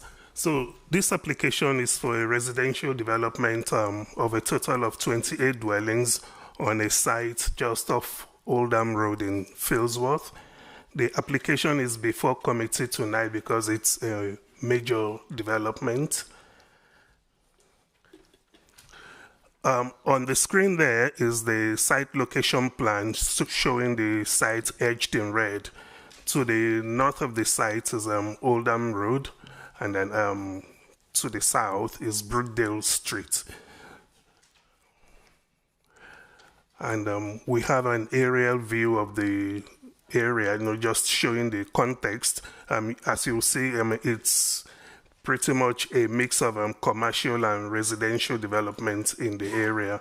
There's some new residential development to the north of the site, opposite, just on the other side of Oldham Road, as well as to the south of the site on Brookdale Street. That's the proposed site layout plan. It's for 28 dwellings, set out in 5 blocks. 2 blocks will be facing onto Oldham Road, while the remaining 3 blocks will be facing onto Brookdale Street to the south of the site. And in terms of the appearance and internal layout of the properties proposed, you've got plots 1 to 5 there, 2-story, 2-bed properties. And you have the elevation plans and then the floor plans. And then plots 6 to 13 will be 3-story, 3-bed properties. and same as plots 14 to 18, and then 19 to 23 as well, 3-bed, 3-story properties, and then also 24 to 28 will be 3-bed, 3-story properties. In terms of the issues to consider as far as the application is concerned, we'll start with the principle of the development. So the site is a brownfield site registered with the council. It's on the council's brownfield register, which is a register of sites that are considered to be appropriate for residential development. The development will bring a redundant site back into active use, which is one issue that the new MPPF emphasizes. It will provide some additional housing in the area, including affordable housing. So on the basis of this, the principle of the development is considered acceptable. Then in terms of impact on the local character, the properties will range in height from 2 to 3-story, which will pretty much be the established pattern of development in the area. The scale, design, and materials also match what you find in the general area. So in relation to impact on amenity, so the development is not considered to be likely to cause any significant overlooking, overbearing, or overshadowing effect, and therefore it will not harm the amenity of existing residents to any significant extent. And then with regards to the amenity of the future residents, the development will be in compliance with the nationally described space standards. So from amenity point of view, it's considered that the development will be acceptable. Then on highway issues, the scheme's been reviewed severally by the applicant and the highway engineer, and they've come to the final proposal before members tonight, which has been confirmed to be acceptable from highway safety and highway network capacity point of view. Then in relation to impact on trees, some trees had been removed from the site before the application was submitted. And then the applicant has proposed to plant some replacement trees on site. This would actually be short of what the policy actually requires, but because a viability assessment submitted with the application has confirmed that any contribution towards further replacement trees would render the scheme unviable. And the policy allows that if that is the case, and with all other, if the scheme is acceptable in all other respects, then such contribution could be waived. So in this case, the impact on trees is considered to be likely to be mitigated by the other benefits resulting from the proposal. Then with biodiversity net gain, applicant has confirmed that this will be provided off-site, and that arrangement has been confirmed to be acceptable by the GMEU, Greater Manchester Ecology Unit. Then in relation to affordable housing, 3 units will be provided on site. 2 units of those will be 2-bed, and 1 unit will be 3-bed. So drainage. The site is located within flood risk zone 1, which is the area considered to be with the least risk of flooding. There are conditions recommended, relating to surface and foul water drainage, because the details submitted with the application are considered to be acceptable in principle, but not detailed enough, to make a decision. So there are conditions, requiring further drainage details to be provided. Then, with regards to consultative comments, no objection was received in relation to the application. So in conclusion, officers are of the opinion that the development will be sustainable, will not be harmful to the character of the area, will provide additional housing, and will be, in compliance with relevant local and national housing policies, and it is therefore recommended for approval, subject to conditions set out in the report, and also a Section 106 agreement relating to affordable housing. Thank you. Okay, do we have any questions for Abiola? So I've got Councillor Harrison, Councillor Brooks, Councillor Hartness. Councillor Harrison? Thank you. Just with regards to the BNG, I know that like each proposal has their own merits in that, but if we don't have a plan for the BNG within this that's identified, we refused one before because there wasn't a plan. Why is this one different? The applicant has provided details of how they intend to deal with BNG. Because it cannot be provided on site given the restricted size, the arrangement is for off-site provision, which is something that is an arrangement that is acceptable nationally, and then the way they intend to go about it has been reviewed by GMAU, and they consider it acceptable. So in any case, they cannot start the development without providing full details of how they intend to address BNG. So it's a condition that has to be met before the development commences. I'm just going to let Councillor Harrison come back on that. Thank you. So who will then decide on whether that the BNG proposals are adequate enough? Will it come back to us, or will that be an officer-led decision?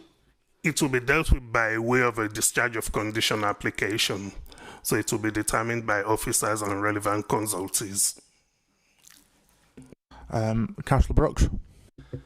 Yeah, so there's some major questions for me on this. So you can see that on Brookdale Street, there's actually a road closure in just after the development. And that was put in, I believe, some years ago because the street was classed as unsafe for the residents living there, children and everything else on there. So I've visited this twice now. And as you come down Ridgefield Street, the area just after, facing the houses, that is actually Marlborough Mill that deals with Amazon, Hermes, you name it. I visited twice where the Arctics were actually queuing all the way down Ridgefield Street. And then the unit opposite Brookdale Street, which is that large area just opposite at the end near the closure, is actually a steelworks. They have an Arctic there every single day, unloading, and they have 8 deliveries going out. And these are 4-5 metre lengths that get loaded on very, very large vehicles. The other day when I went, the vehicle couldn't actually get onto Brookdale Street normally because it has to reverse up to get out. And he had to drive up, and then he had to reverse out between loads of Arctics. Under the new one, I think it says on there about safety of highways. The safety of that, when I was there, without that there, because they were using that open space to actually manoeuvre the Arctics round. And that car park currently had, the 2 times I visited, 26 cars on it and 18 cars on it that were used for car parking for the units around there that were working. So the safety of this, while I was there without the development, and this is without the houses without drives, where they're going to park, I'm not sure. There is no way that is going to work on that street. When that vehicle comes up that street, he has to unload on one side, and then he can't turn around because of his weight, so they have to actually unload off the pavement on the opposite side of Brookdale Street. It was unsafe in the current condition when I was there. Yeah, so I'm going to let Wendy come in on that one. So again, I've got to think about the effect of the development on the local highway network. That is how I have to assess an application. The geometry of the highways won't change because of the development. Other users of the highway are required to use it safely. So I accept if there are HGVs reversing down there, but should HGVs be reversing down there is the question. So I'm satisfied that the layout is safe. I'm also satisfied that it's in a sustainable location, and the fact that that every property doesn't have a parking space isn't an issue because they'll have to find more sustainable ways of travelling. With this one, it's slightly different from what we've just discussed with the street bridging with regard to traffic regulation orders and waiting restrictions and things like that. When they start constructing the houses, the footways will be damaged. So there'll be a Section 278 agreement, and it will include the construction of the new driveway crossings, the light duty vehicle crossings, and the reinstatement of the footways and probably the carriageways, and the refurbishment of them to repair any damage caused by the developer in the construction of the site. And that will include, in this instance, a review of all of the traffic regulation orders in the area. So if we need to extend or extinguish any existing restrictions to suit this new development and the businesses around it, then we will do that. Councillor Hartness, you had a question? Councillor Hartness. Can Councillor Brush come back in? Didn't notice, sorry. Yeah, sorry. I don't understand how 14 three-storey buildings with no parking can be deemed that there's going to be no extra cars on that road when there's not facility to park there now. Plus the parking, so I actually went and found out that the majority of those cars were the building opposite that has no parking and the people that worked in that steel mill, which I think, I asked the foreman on passing, I think it's 20 odd. And they park there anyway. So they've got to park somewhere, they've got to park, and 14 houses without car parking, which are 3-storey, so it's family, are definitely going to have parking. They're going to require it. There is no way in this world that would work and that business survive. So they can't survive without Arctics. Steel comes in 20-metre runs, I think, on the block. So I think I need to clarify an issue there. Those 14 houses that will be facing onto Brookdale Street do have parking. It's the other ones facing onto Oldham Road that don't have any parking. So the ones facing onto Brookdale will not be parking on the street. So I'd still ask the same question. Were the ones on Oldham Road parking? Because you can't park on Oldham Road. So we've got to try and encourage people, again, I'm saying the same thing for every application, not to have a reliance on the use of a car.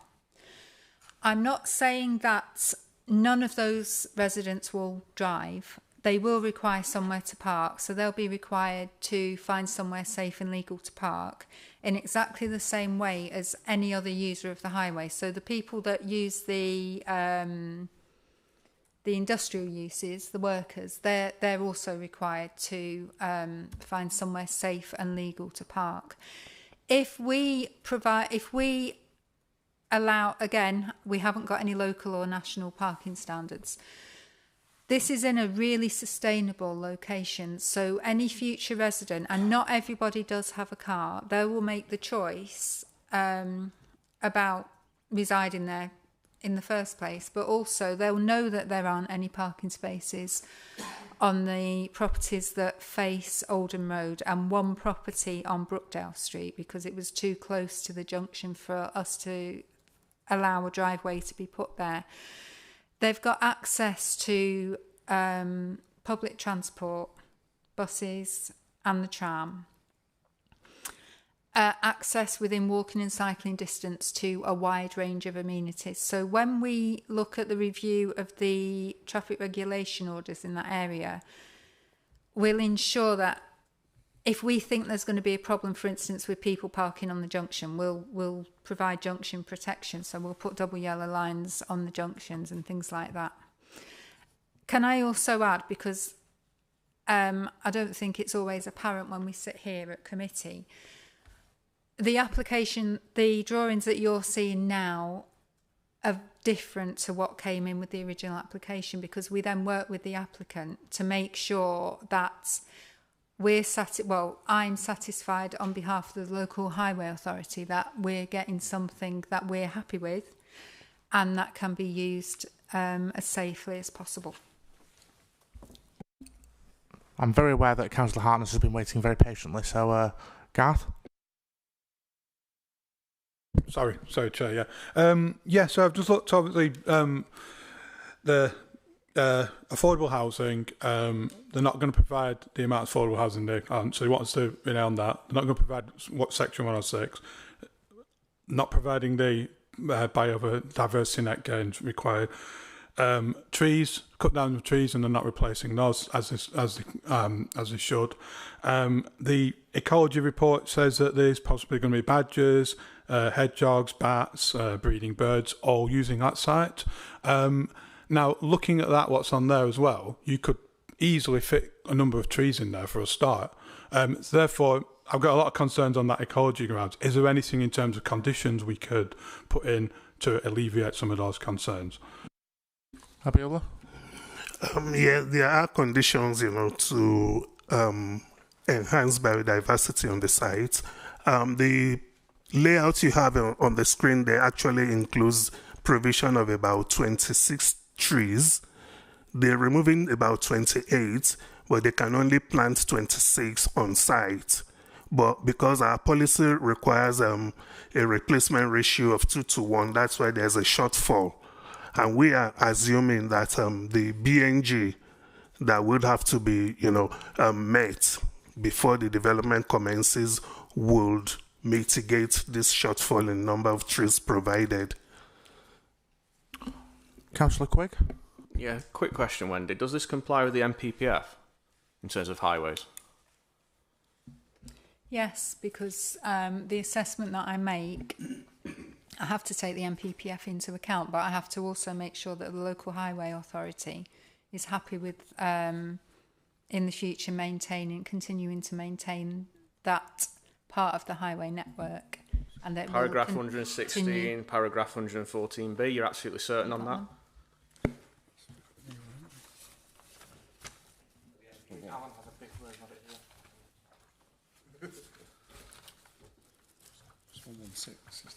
One sec while we get our big book of MPPF out. Can you just repeat the paragraphs again for me, please, Councillor Quigg? That would be the old version. Yeah. There isn't a paragraph 116 now. It's numbered. Where's the one that I've got to look at? Which chapter is it?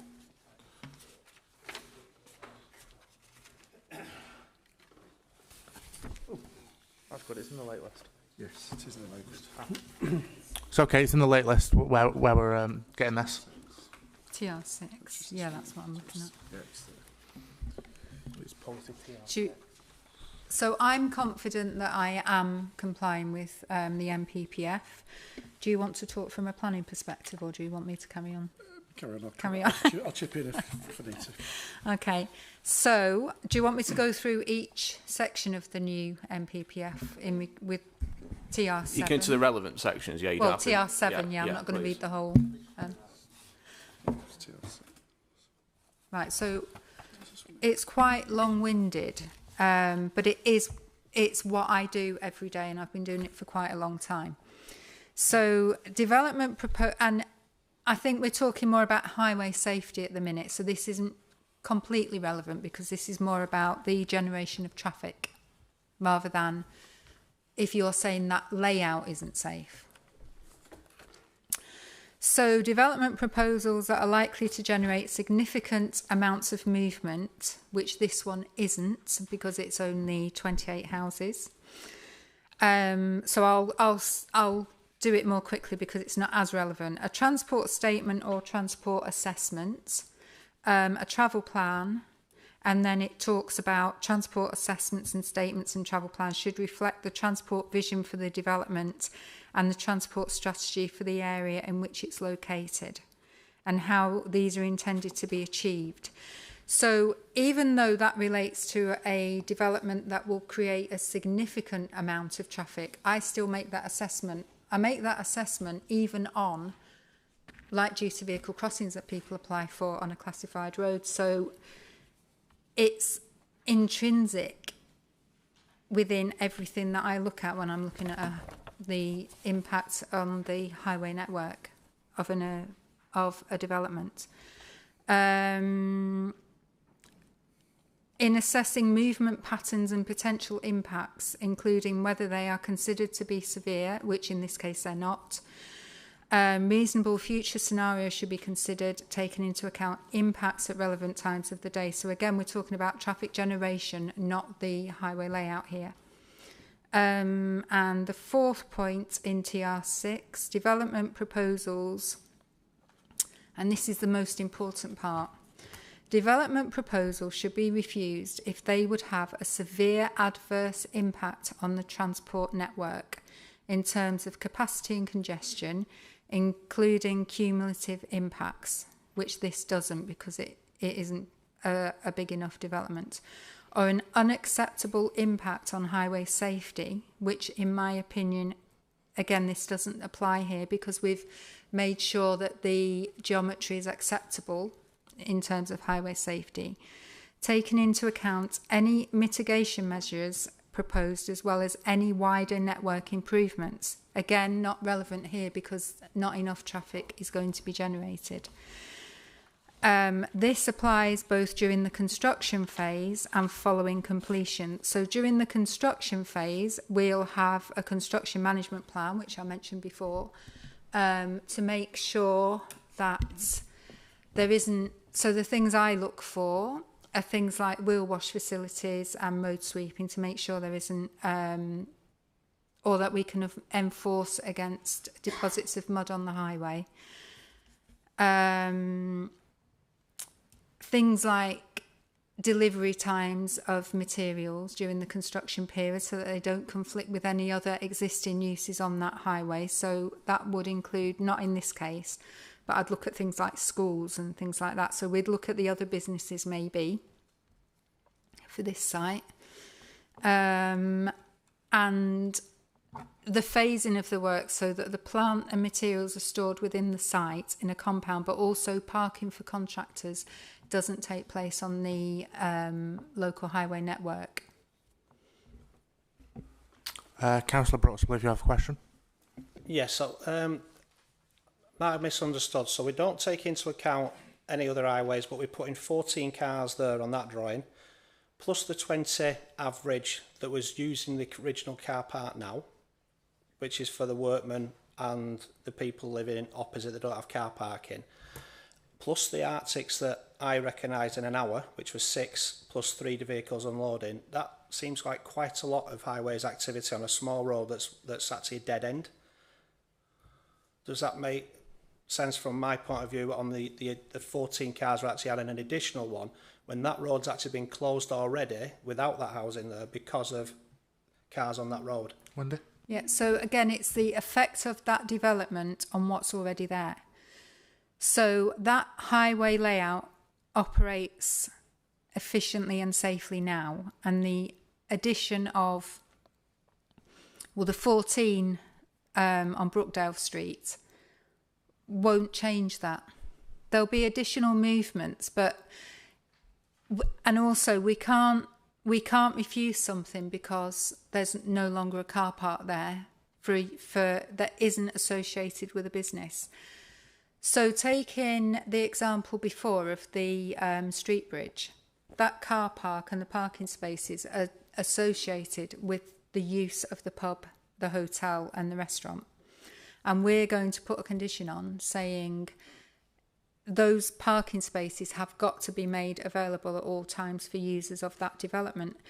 That car park wasn't linked to any other development where that was the case, where we said this development can only operate safely if we have that car park.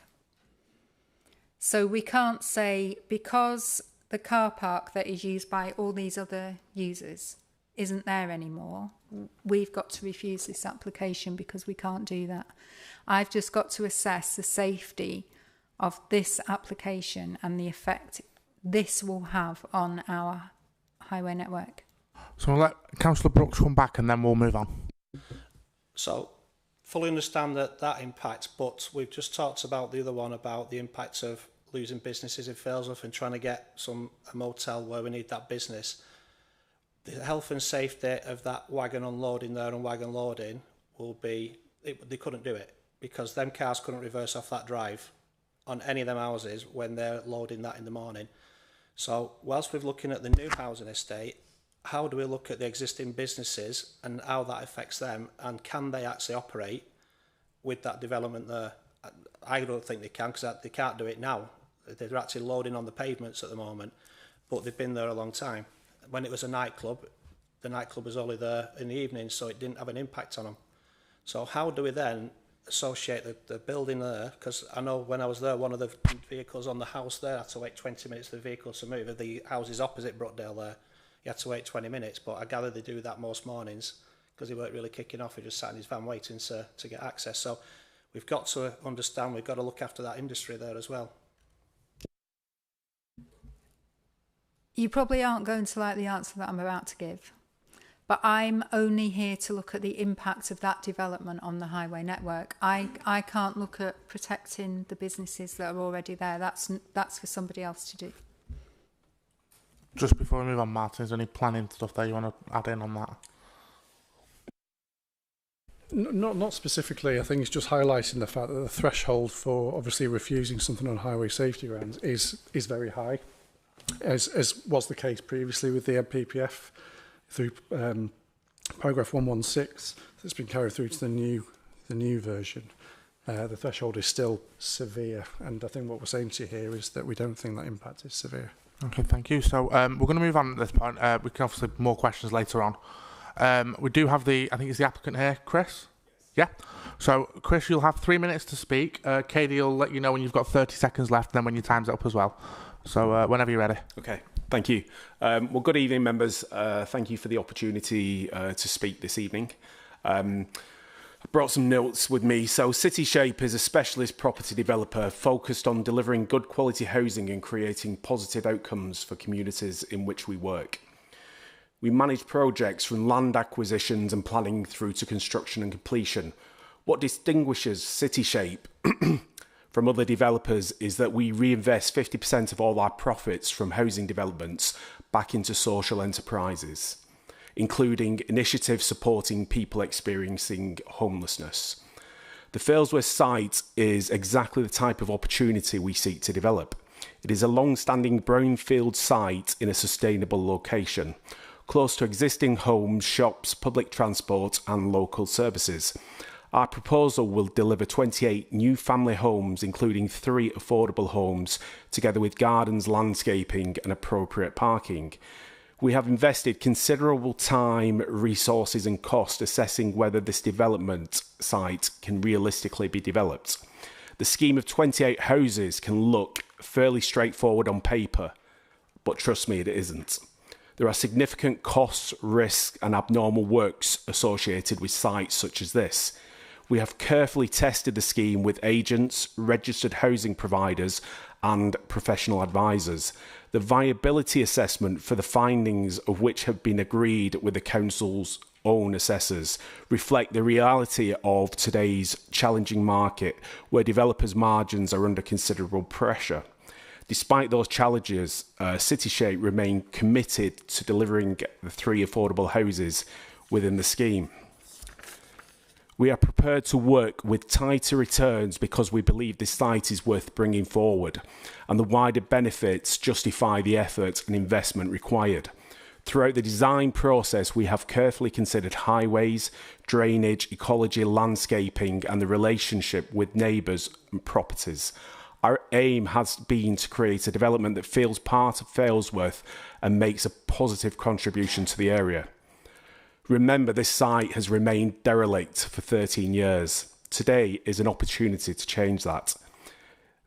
We will bring a neglected brownfield site back into use, provide very much needed family housing. 30 seconds, okay. Delivering affordable homes and generating wider social value through City Shape's commitment to reinvesting our profits into homeless initiatives. We believe that it is a meaningful change. We respectfully ask the members to support the officer's recommendations and approve the application for approval. Thank you. Thank you, Chris. Have we got any questions, Councillor Hartness? Yeah, thank you, Chair. So, yeah, I think obviously your nature of your business sort of kind of mitigates my earlier points about the affordable housing, because obviously you're going to be doing a lot through other means. But I suppose it mentions in the report about there being there's badgers, hedgehogs, bats, and things like that. I'm just wondering if you've got a plan, because obviously some of those are maybe protected species. If you've got a plan to sort of deal with that before any potential development. Yes, to answer the question, generally within the conditions for approval, there are requirements specifically relating to ecology, construction phase plans, which I think Wendy alluded to earlier on another application, and that is where we mitigate the risk to any ecology on the site. Are there any other questions for the applicant? I've got one.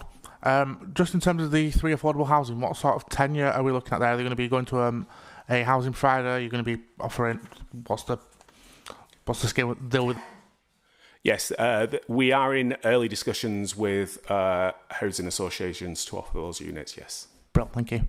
Any other questions before we move on? Thank you very much for your time, Chris. Thank you. So at this point now, we've got time for a bit more debate, but any other questions? I know Councillor Brooks has another question. Councillor Brooks? So it's probably to Alan. The scheme itself, great, but where do you go on planning regulations when it may affect industry and business and safety? Where do we sit on the planning rule that we have to go to make a decision? Does that make sense? Martin then, yeah. Martin or Abiola?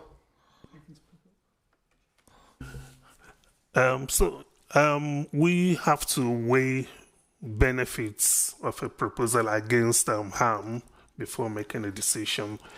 If a proposal is likely to impact on the operation of an existing business, we'll obviously have to weigh the likely impact on the existing business. In this case, we have done that. We are aware there's a business operating in the area, but we recently granted permission. Actually, a new development was built just to the side of that business recently. There is planning permission for further housing to the back of the area down Richfield Street. So that area is pretty much turning into predominantly residential. And all these would obviously have some impact on the business, but the harm is not considered to be significant as to lead to any economic loss for the business. The car park or the site, which was actually being used as a car park, was not a formal car park. And if we say, well, okay, because there's a business there, then there should be no development on that site, then it would mean that we would have to leave a potentially viable site, vacant, just to sustain that business. So, but overall, in terms of the benefits, we think it would outweigh any harm that it would have on the business. Thank you.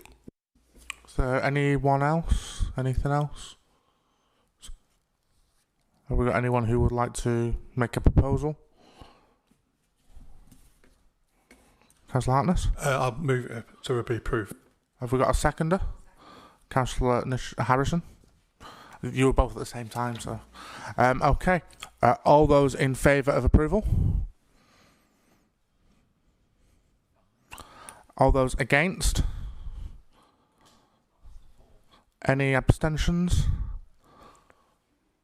So 5-4. So that's approved. Thank you very much. I think Abiola, we've got you again now, haven't we? So this is it's the Ellen Street one, isn't it? Land north of Ellen Street. Abiola, when you're ready. Yes, thank you. So the next application is for a business storage, a household and business storage facility on Ellen Street in Chatterton. The application is before members because it's a major development. And then on the screen there is the application site edged in red. To the top of the blue line boundary is Chatterton Way. And then to the left is the existing B&M store. And to the right is existing Aldi.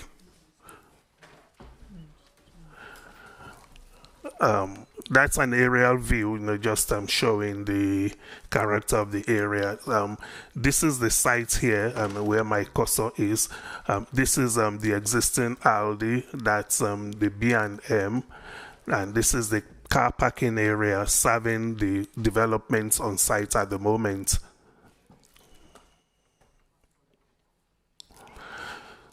So on the screen is the site plan, just showing the positioning of the building and some potential landscaping that will be provided as a part of the development. And here we have the elevation plans. The one in the middle of the screen is the elevation that will be facing onto Ellen Street. And then at the top is the back, which will be backing onto the car park. And that's a 3D image of what the building would look like on completion. So the following slides, just show the floor plans, just for storage purpose. So it's just plain. So we have and that's the roof plan, which shows some solar panels, which will be part of the development. So I'm now looking at the material and planning considerations. We've got the principle of the development. So the site is located within lands allocated within the local plan for business and employment use. And one of the uses that are listed as being acceptable on such lands is storage, which is what this development is all about. So it's considered acceptable in principle from that perspective. It would also boost the local economy, which again makes it more acceptable in principle. And in terms of the impact on local character, as shown on the earlier slides, the area is pretty much commercial. So the building being proposed is in keeping in terms of design with existing buildings, and then the use is also in keeping with the predominant use in the area, and therefore it's considered there will be no adverse impact on local character.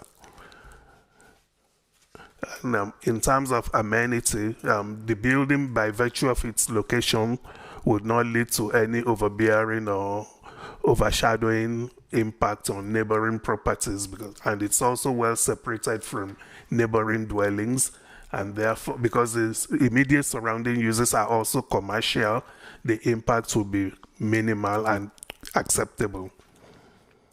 Then on highway, the scheme's been confirmed to be acceptable from highway point of view.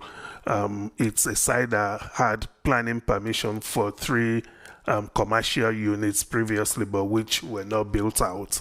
So it is considered acceptable for the type of business proposed. And in terms of biodiversity net gain, again, this will be provided off-site because there isn't any real possibility of doing that on-site. It's pretty much a hard standing area, but with very little area of landscaping at the moment. So biodiversity will be provided off-site. Drainage, it's in the flood risk zone 1, which is the zone that is considered to have the lowest risk of flooding. And then there have been conditions recommended in the report, to deal with drainage. And additional conditions have been recommended by the lead local flood authority, which have been circulated via the late list.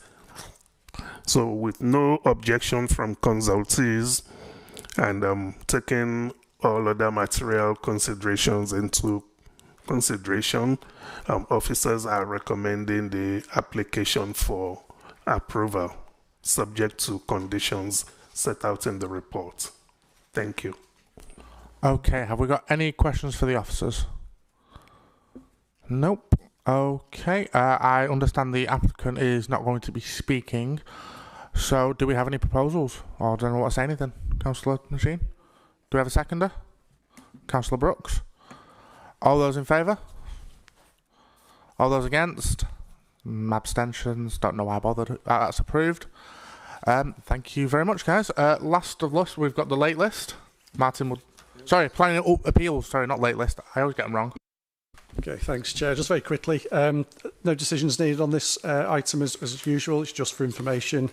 Just reports this time we've had 3 appeal decisions in the period until the 7th of August, and those were all dismissed. And in the same period, we've had 3 new appeals submitted. So it's just for information. Are there any comments on the appeals? No? Brilliant. Well, in that case, thank you very much, everyone, for your attendance this evening. And see you all at the next one.